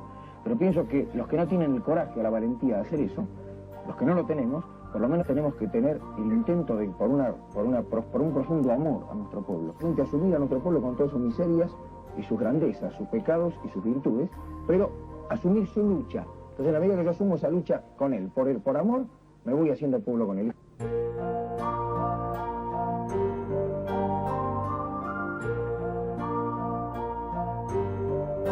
Nuestro pueblo sencillo y humilde es profundamente pacífico. Lo que sucede es que nuestro pueblo, ese pueblo humilde y pobre, es el que padece terriblemente la violencia. La violencia de ir con el diario bajo el brazo cada día a preguntar si se consigue trabajo. Cada vez que viene una persona a ofrecerme a mí trabajo, yo agarro el micrófono de la capilla y llamo a las 6 personas y se presentan 60. La violencia de no saber qué le va a dar de comer al día siguiente. Lo que yo pienso es que mi pueblo es profundamente pacífico, pero tiene paciencia, y la paciencia tiene un límite.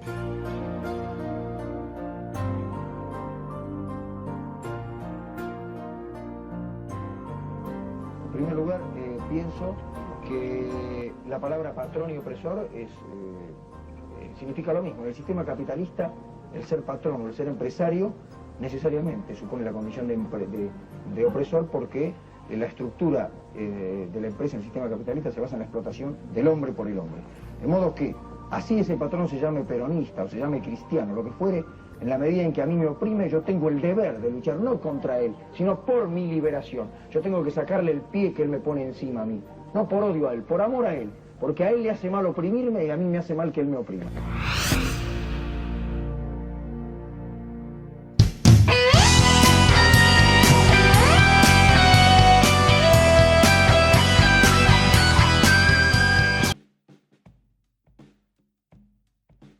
Bueno, nos habíamos ido a la pausa con un audio del padre Mujica y también después escuchábamos Melodía para ver fantasmas de la Gran Piñata, ¿no es cierto?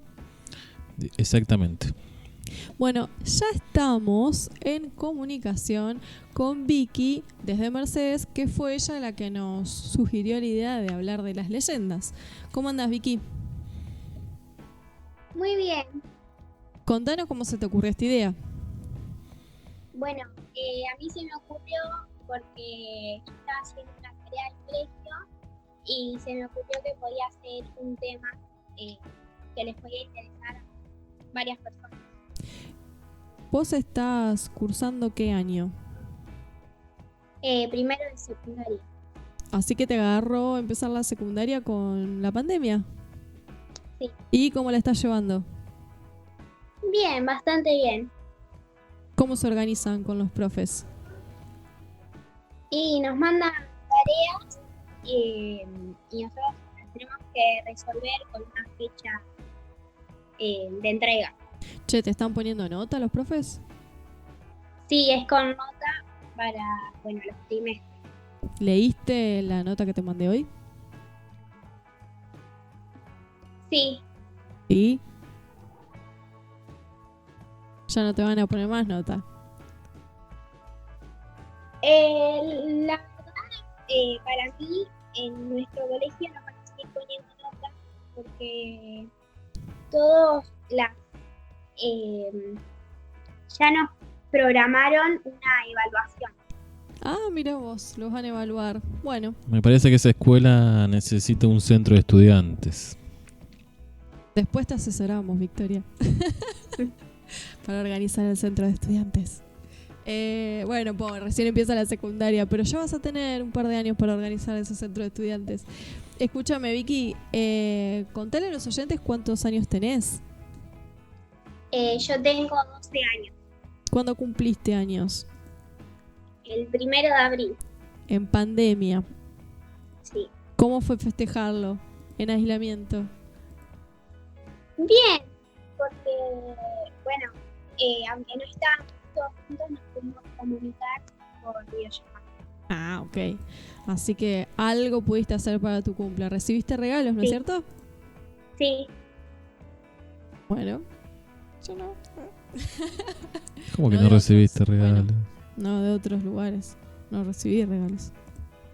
Tuyo sí. Bueno, Vicky, escúchame. Tenemos... Yo no recibí regalos. Estamos con Victoria en este momento. Charlando de leyendas. Dice la leyenda que tu regalo se quedó en el camino. ¿Qué leyendas tenés ganas de compartir hoy? bueno, la primera leyenda que tengo es sobre una casa de mujeres.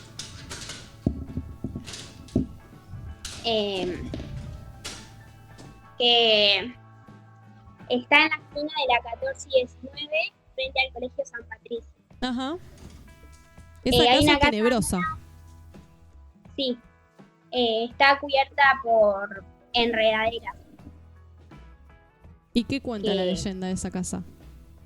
Dice la leyenda que ahí los padres llevaban a los chicos que los desobedecían. Ajá. Eh, Vos por la duda te La portás casa- bien. La casa funcionaba como una especie de calabozo. Y los chicos se quedaban ahí todo el tiempo a oscuras a pan y agua. Depende de lo que habían hecho, era el tiempo que se quedaban ahí. Así que la leyenda cuenta que los chicos, si se portaban mal, se quedaban ahí a pan y agua. Y en esa casa abandonada, que hace muchos años que está abandonada esa casa, no sé desde cuándo, se quedaban ahí tipo castigo. Sí, ¿Se escuchan cada tanto llantos de niños en esa casa? sí, se dice que sí. Y tenés más casas, ¿no? De ahí de Mercedes que tienen historias misteriosas. Sí. Hay otra esquina que es en la 20 y 17. Ajá. Muy cerca Que los- de tus pagos. Sí. Que los vecinos de toda la vida dicen que esa casa nunca estuvo habitada.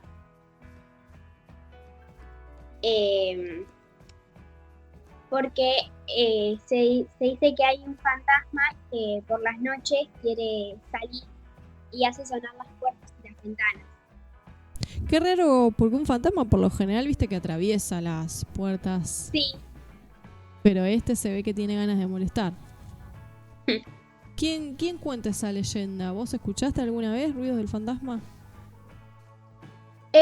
no, porque se dice que lo hace muy de noche, a medianoche, y yo nunca pasé por ahí. Pero hay una barrendera, puede ser, que es la que cuenta la historia Sí, del fantasma de esa casa. sí, Es muy asombroso que sean casas que hace muchos años, desde que yo era chiquita, esas casas están abandonadas.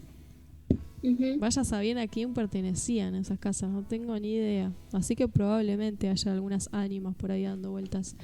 ¿Qué otras casas hay misteriosas ahí en Mercedes? Bueno, tengo una otra casa que está en la 2 y 25. Esas por mi Eh, barrio. sí, que se dice que vivía una bruja que dejaba muñecos vudú colgados en las ventanas. Así que quería hacerle algo malo a la gente. Dicen, ¿no? Que los muñecos vudú sirven para eso, ¿no? Sí, Y después hay otra casa también. Hay una que genera un poco de controversia que parece un castillo. Algunos le tienen miedo Sí. y otros no tanto. sí, sí. Es el castillo, se dice que es un castillo de la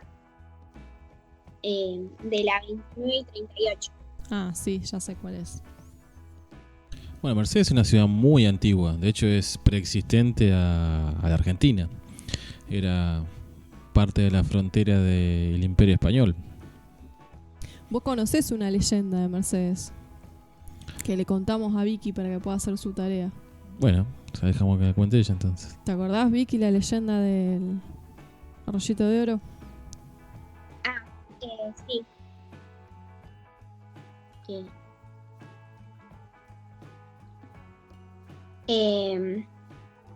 Bueno, la leyenda del arroyito de oro se dice que ahí no me sale. Hay un tesoro, ¿no? Por eso Sí. arroyito de oro, supuestamente el Que nombre. habían dejado un tesoro debajo de la tierra y que parte de ese tesoro hoy está en el arroyito que se llama.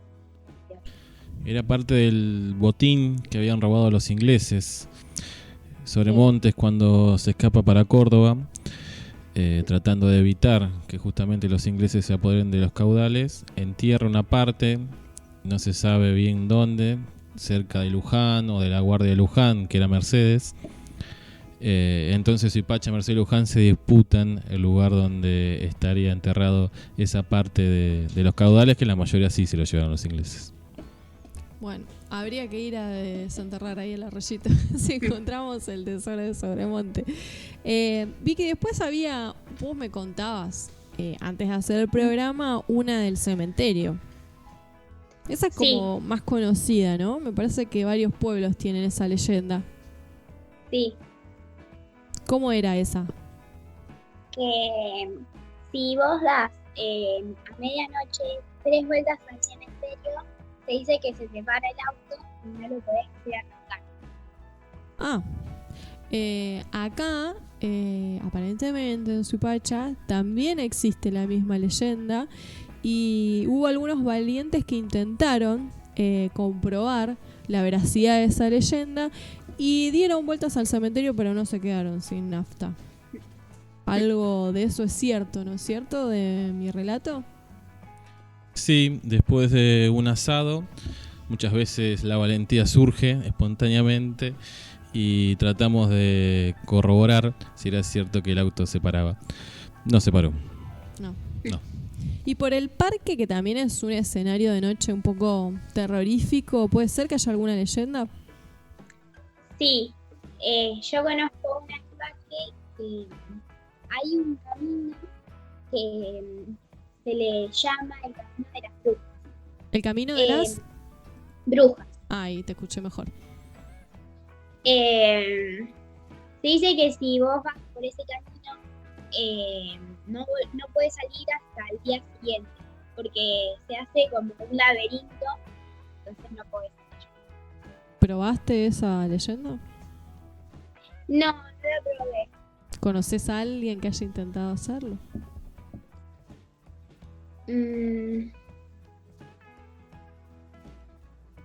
No.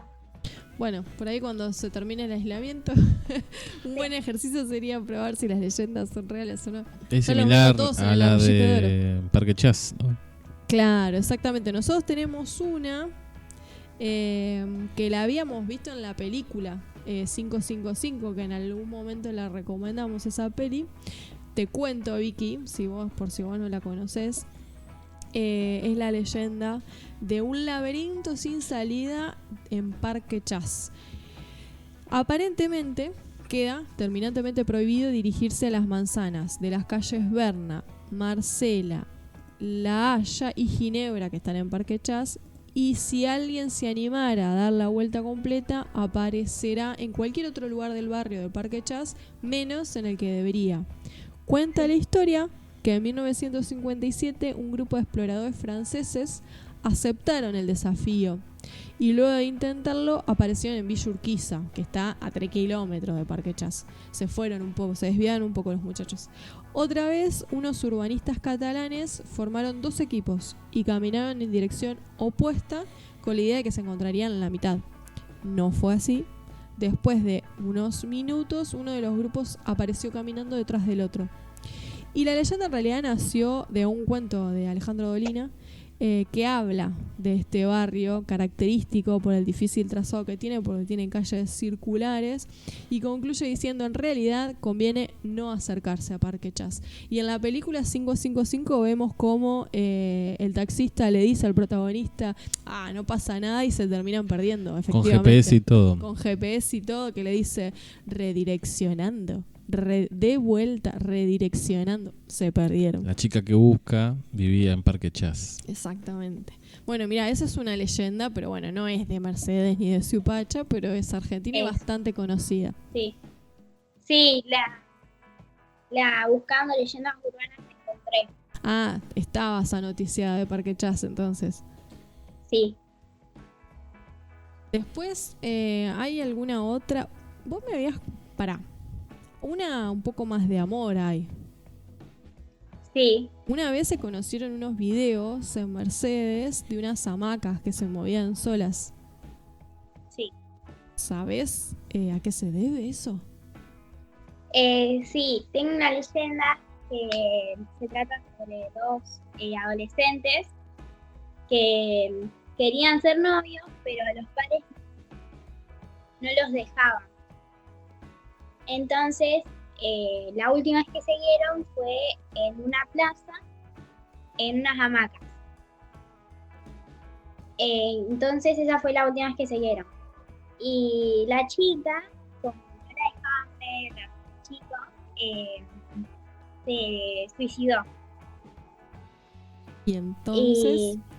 Y se dice que todas las noches se ven mover esas hamacas. Porque dice que está la chica. ¿Vos viste esos videos? Sí. Dan un poquito de miedo, ¿no? Sí, un poco sí. Después hubo un caso en Mercedes, pero se descubrió la verdad de un chico que estaba disfrazado. Pero no hace tantos años, se ve que estaba aburrido el muchacho y de hecho tuvo denuncias por andar asustando a los vecinos. Y hoy nos contaba... una oyente de Suipacha. Bueno, es similar, me parece. Con otros objetivos, pero... Una leyenda de acá, local, digamos, ya la estoy encontrando. De hecho, nos participó enseguida y dice: la leyenda del sátiro. Se decía que era un hombre que saltaba a tapiales y asustaba a la gente. Y a veces se convertía en el pata de lana. Se comía a las mujeres casadas. Según ella, pasó hace un par de años acá. Bueno, vos nos podrás aseverar esta historia. Creo que había sido una cuestión un poco parecida a esto que vos decías de este chico que se disfrazaba. No, se comprobó que no había una cuestión metafísica. Ok. Pero era real. No tanto el leyenda, rumor, pero era real. El rumor es cierto. era real. Sí. Claro. ¿Será leyenda el hombre con la bolsa de aire en algún momento? Quizás.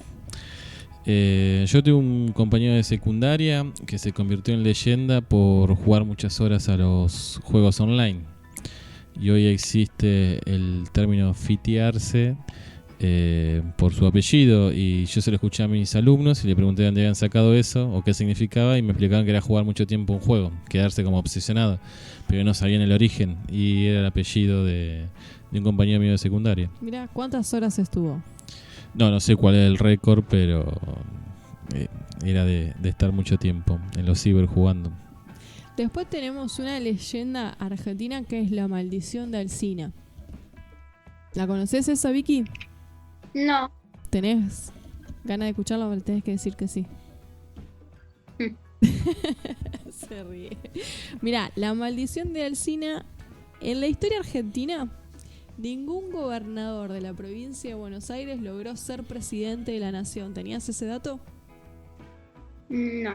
Bueno, datazo. La cuestión es que aparentemente ningún gobernador de Buenos Aires logró ser presidente por una maldición que se llama la maldición de Alsina. Mira, el comienzo fue, de hecho Alsina ni se enteró, pero bueno, Adolfo Alsina se iba a convertir en el precursor de este extraño fenómeno. Él fue gobernador de Buenos Aires entre 1866 y 1868 y quiso fervientemente convertirse en presidente en más de una ocasión. La primera vez en el 1868, intentó ser presidente, pero debido a la falta de apoyo terminó siendo vicepresidente de Domingo Faustino Sarmiento. Después, en 1874, tampoco logró tejer una red suficientemente fuerte y sí acabó siendo ministro de guerra de Nicolás Avellaneda. Y en 1877 quiso intentarlo una vez más, pero lo sorprendió una nueva desgracia, su propia muerte. Fue entonces cuando se comenzó a hablar de la maldición de Alsina. Pero aparentemente no fue el único responsable de esta cruz con la que cargan los gobernadores de la provincia hace más de 140 años. Hay quienes dicen que todo estuvo en manos de una bruja. Esto a full para el profe de historia, te aviso. Porque aparentemente en 1883 Julio Argentino Roca, que era presidente de la nación, tenía, como ya todos saben, un dirigente político que era su rival, que era Dardo Rocha, quien por entonces, Dardo Rocha, era gobernador de la provincia de Buenos Aires y, bueno, no quería a este rival, Roca, y aparentemente, como Dardo Rocha aspiraba a ser el sucesor de Roca y tenía ganas de convertirse en el primer mandatario, dicen que Rosas invocó los poderes de una bruja conocida como la Tolosana. La bruja, la Tolosana, hizo un rito que sucedió en la noche de San Juan, que es del 23 al 24 de junio en la Plaza Moreno, alrededor de una bóveda subterránea. Rocha nunca logró ser presidente, al igual que Alsina, ni tampoco lo hicieron todos los gobernadores que lo sucedieron, y esto es creer o reventar. De hecho, los políticos creen tanto en esta historia y en esta leyenda que Duhalde, que alguito logró como presidente, tuvo un parapsicólogo. En 1999, que la maldición de Alsina ya era súper conocida entre los gobernadores bonaerenses. Logró ser presidente, pero no... Claro, no por el voto democráticamente. popular. Exacto. Pero bueno, la cuestión es que estaba muy convencido de la maldición de Alsina y se lo tomó muy en serio, no quería que el maleficio arruinara sus planes, y por eso, dicen, contrató a Manuel Salazar, que es un parapsicólogo. También lo que hizo, no sé qué habrá hecho, el ritual, digamos, lo hizo la noche de San Juan, como lo había hecho Roca en su momento. Hicieron un rito en el mismo lugar en que lo había realizado la bruja ya conocida como la Toscana hacía 100 años atrás. Bueno, y los resultados ya los conocemos todos. En realidad, Duhalde pierde las elecciones con Fernando de la Rúa, pero logra estar en el sillón presidencial, pero como vos decías, no a través del voto popular. Y después hubo en la historia argentina un montonazo de gobernadores de la provincia de Buenos Aires que intentaron ser presidentes, pero no lo lograron. No me voy a detener en todos ellos, pero para no irnos tan lejos, por ejemplo, Scioli perdió elecciones con Mauricio Macri en el 2015. Antonio Cafiero intentó ser presidente, pero fue derrocado en las internas con Menem, así que no pudo ser candidato. Bueno, y Duhalde, como mencionábamos recién, que perdió las elecciones en el 99 con De la Rúa.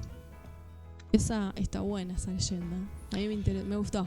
Todos pensaban que Vidal iba a romper el maleficio pero tampoco pudo.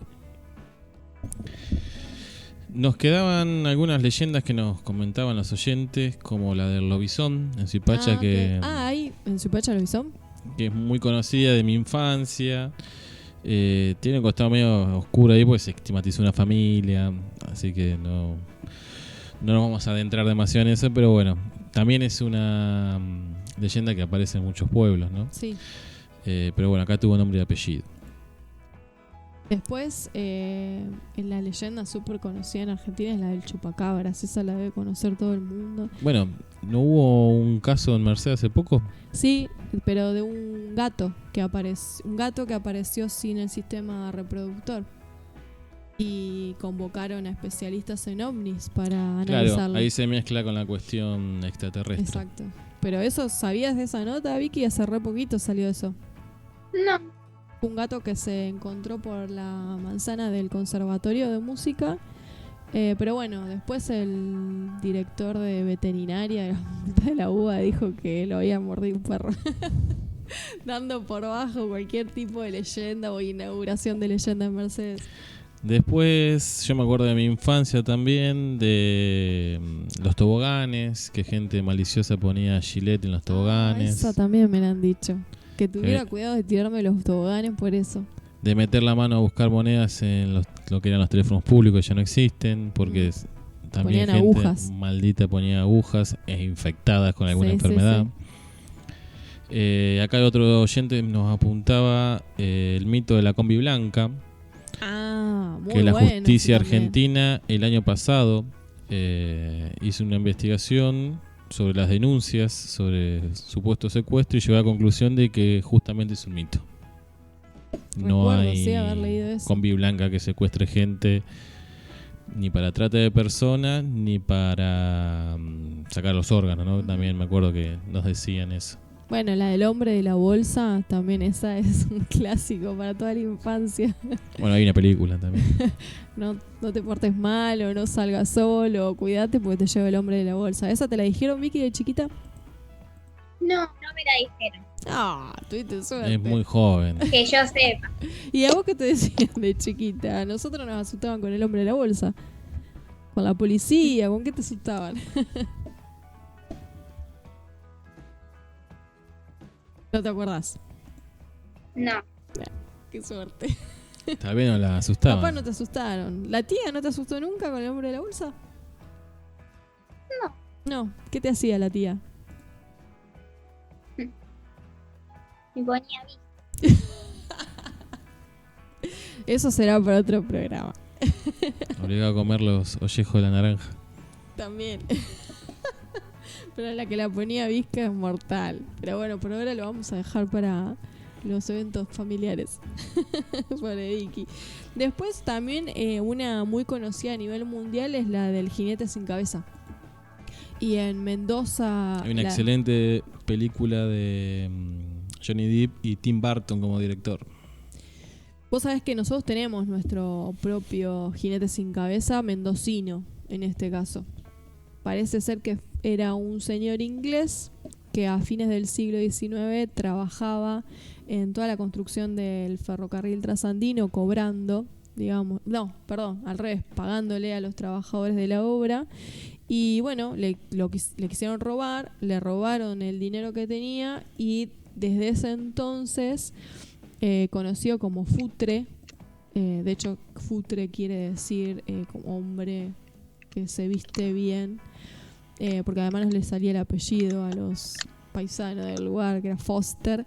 Fue apodado como Futre y los jornaleros, la leyenda cuenta que todas las noches se aparece y que de hecho a veces se les aparece a algunos caminantes preguntándole dónde está su dinero, que era el dinero que le había robado. Así que tenemos nuestro propio jinete sin cabeza. Y en el cementerio de Uspallata está su nombre grabado. Pero bueno, parece ser que todavía aparece su fantasma por los senderos de Mendoza. En las últimas elecciones las del 2017 estuvo circulando un video de un supuesto fantasma en la secundaria número 2, donde yo trabajo. que algunos porteños han contado que otras veces ha tenido manifestaciones, pero no se sabe bien el origen. Escuela que está al lado del Ombú de las Ánimas, que ya hemos contado también. Sí, contamos acá, en el hilito.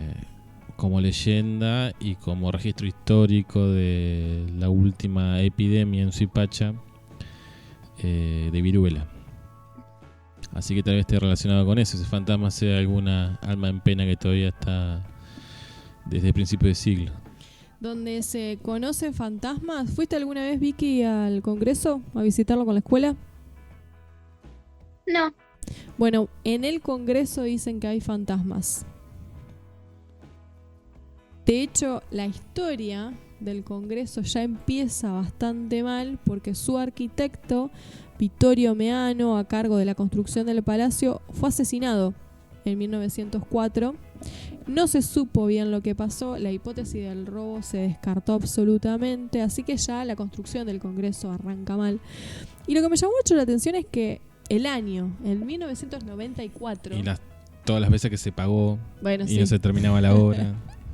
En 1994, un diputado nacional, David Vera, dijo haber visto en el comedor una anciana vestida de blanco con un bastón casi transparente que le preguntó dónde estaba la salida.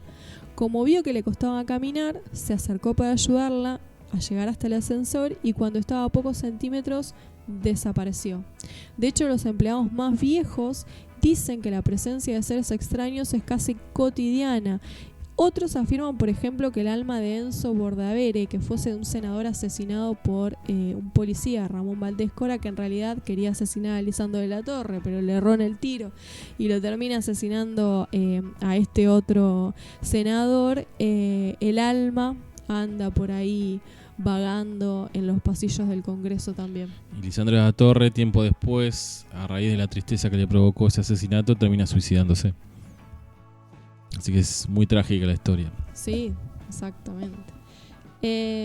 Vicky, en relación a las leyendas, ¿tenés alguna peli para recomendarle a nuestros oyentes jóvenes?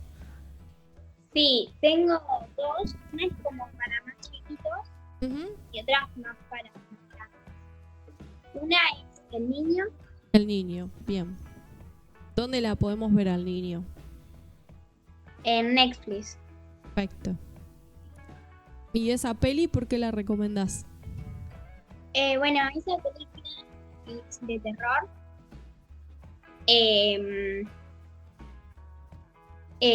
Es sobre dos adultos mayores que se murió un nene, entonces ellos como en conmemoración al nene tienen un muñeco que es parecido a él.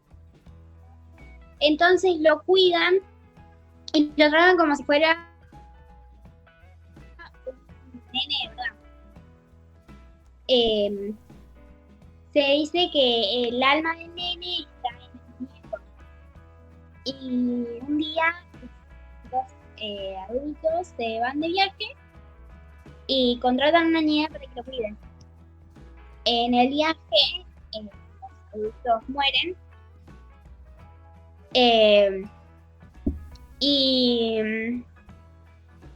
entonces la niña se tuvo que quedar cuidando al muñeco y un día se rompió y de entre las paredes salió sería como un adolescente porque era el chico, pero como habían pasado tantos años ya era más grande. Y entonces el chico a ella lo cuidaba, pero a otras personas los quería matar. Un día el chico casi la mata a ella, a la niñera, y la niñera, como para defenderse, lo mató. Parece Chucky. Sí, bastante parecido. ¿Esa es recomendada para qué? ¿Para chiquitos? No, para chiquitos no. ¿Tipo para qué edad? Así nuestros oyentes saben. Y yo la vi a los 9, 10. Bueno, entonces a partir de los 9 la recomendás. Perfecto. Sí. ¿Y para más chiquitos? Y para más chiquitos, Hotel Transilvania. Ah, esa es genial. ¿Por qué recomiendas esa peli? Bueno, esa película sigue con esta trama de leyendas y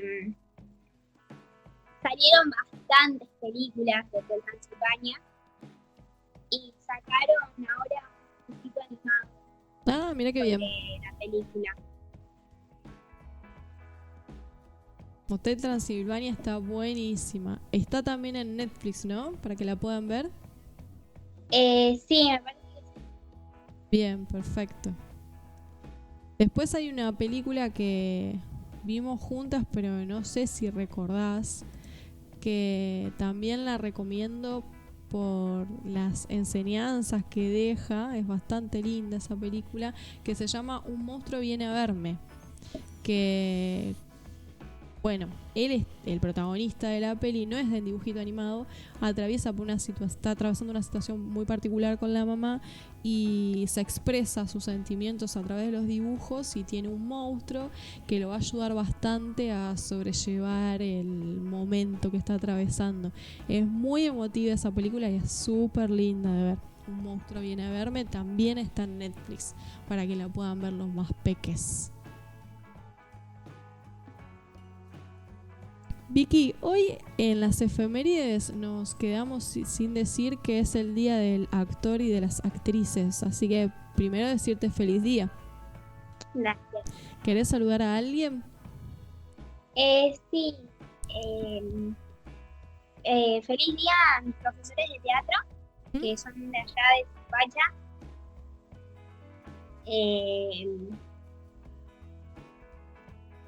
Bueno, no sé. Bueno, y después te gustaría saludar a alguien más. A mi abuela, Ajá. ¿Cómo se llama la abuela? Susana. Esa, Susana, le mandamos un súper besote. Te ayudó con alguna leyenda, ¿no, Susi? Sí, Genial. sí, con la de los adolescentes. Bueno, mandamos saludos a Susana, le mandamos saludos a Lautaro y a Rodrigo que la están acompañando. Le mandamos un saludo ahí a tu mamá, Lucila. Y te recontra super archi agradecemos por habernos dado primero una idea para un vinito y después haberte animado tan chica a participar de un programa de radio. No, gracias a ustedes por invitarme.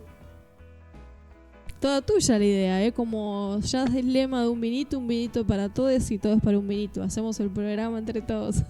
Así que muchas gracias, Vicky. ¿Te quedás ahí? No cortes, Nosotros nos vamos a despedir del programa. Bueno, agradecemos a Vicky por la participación y por el tema. Y nos vamos con otra canción también pedida por los oyentes. Hoy fue música a la carta. Uh-huh. Con Das Monkey, no sé cómo se pronuncia. Mi inglés es muy limitado. Ok, nos vemos el jueves con OVNIs. ¿Quién nos había pedido este tema? Lucila, la mamá de Vicky. Así que nos despedimos con esa canción.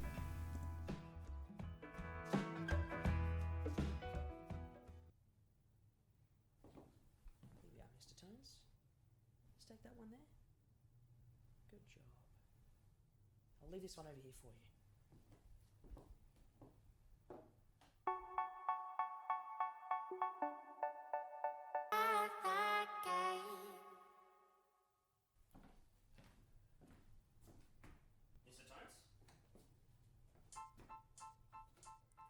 Los lunes a las 20 horas te esperamos con actualidad, noticias, cine, espectáculos.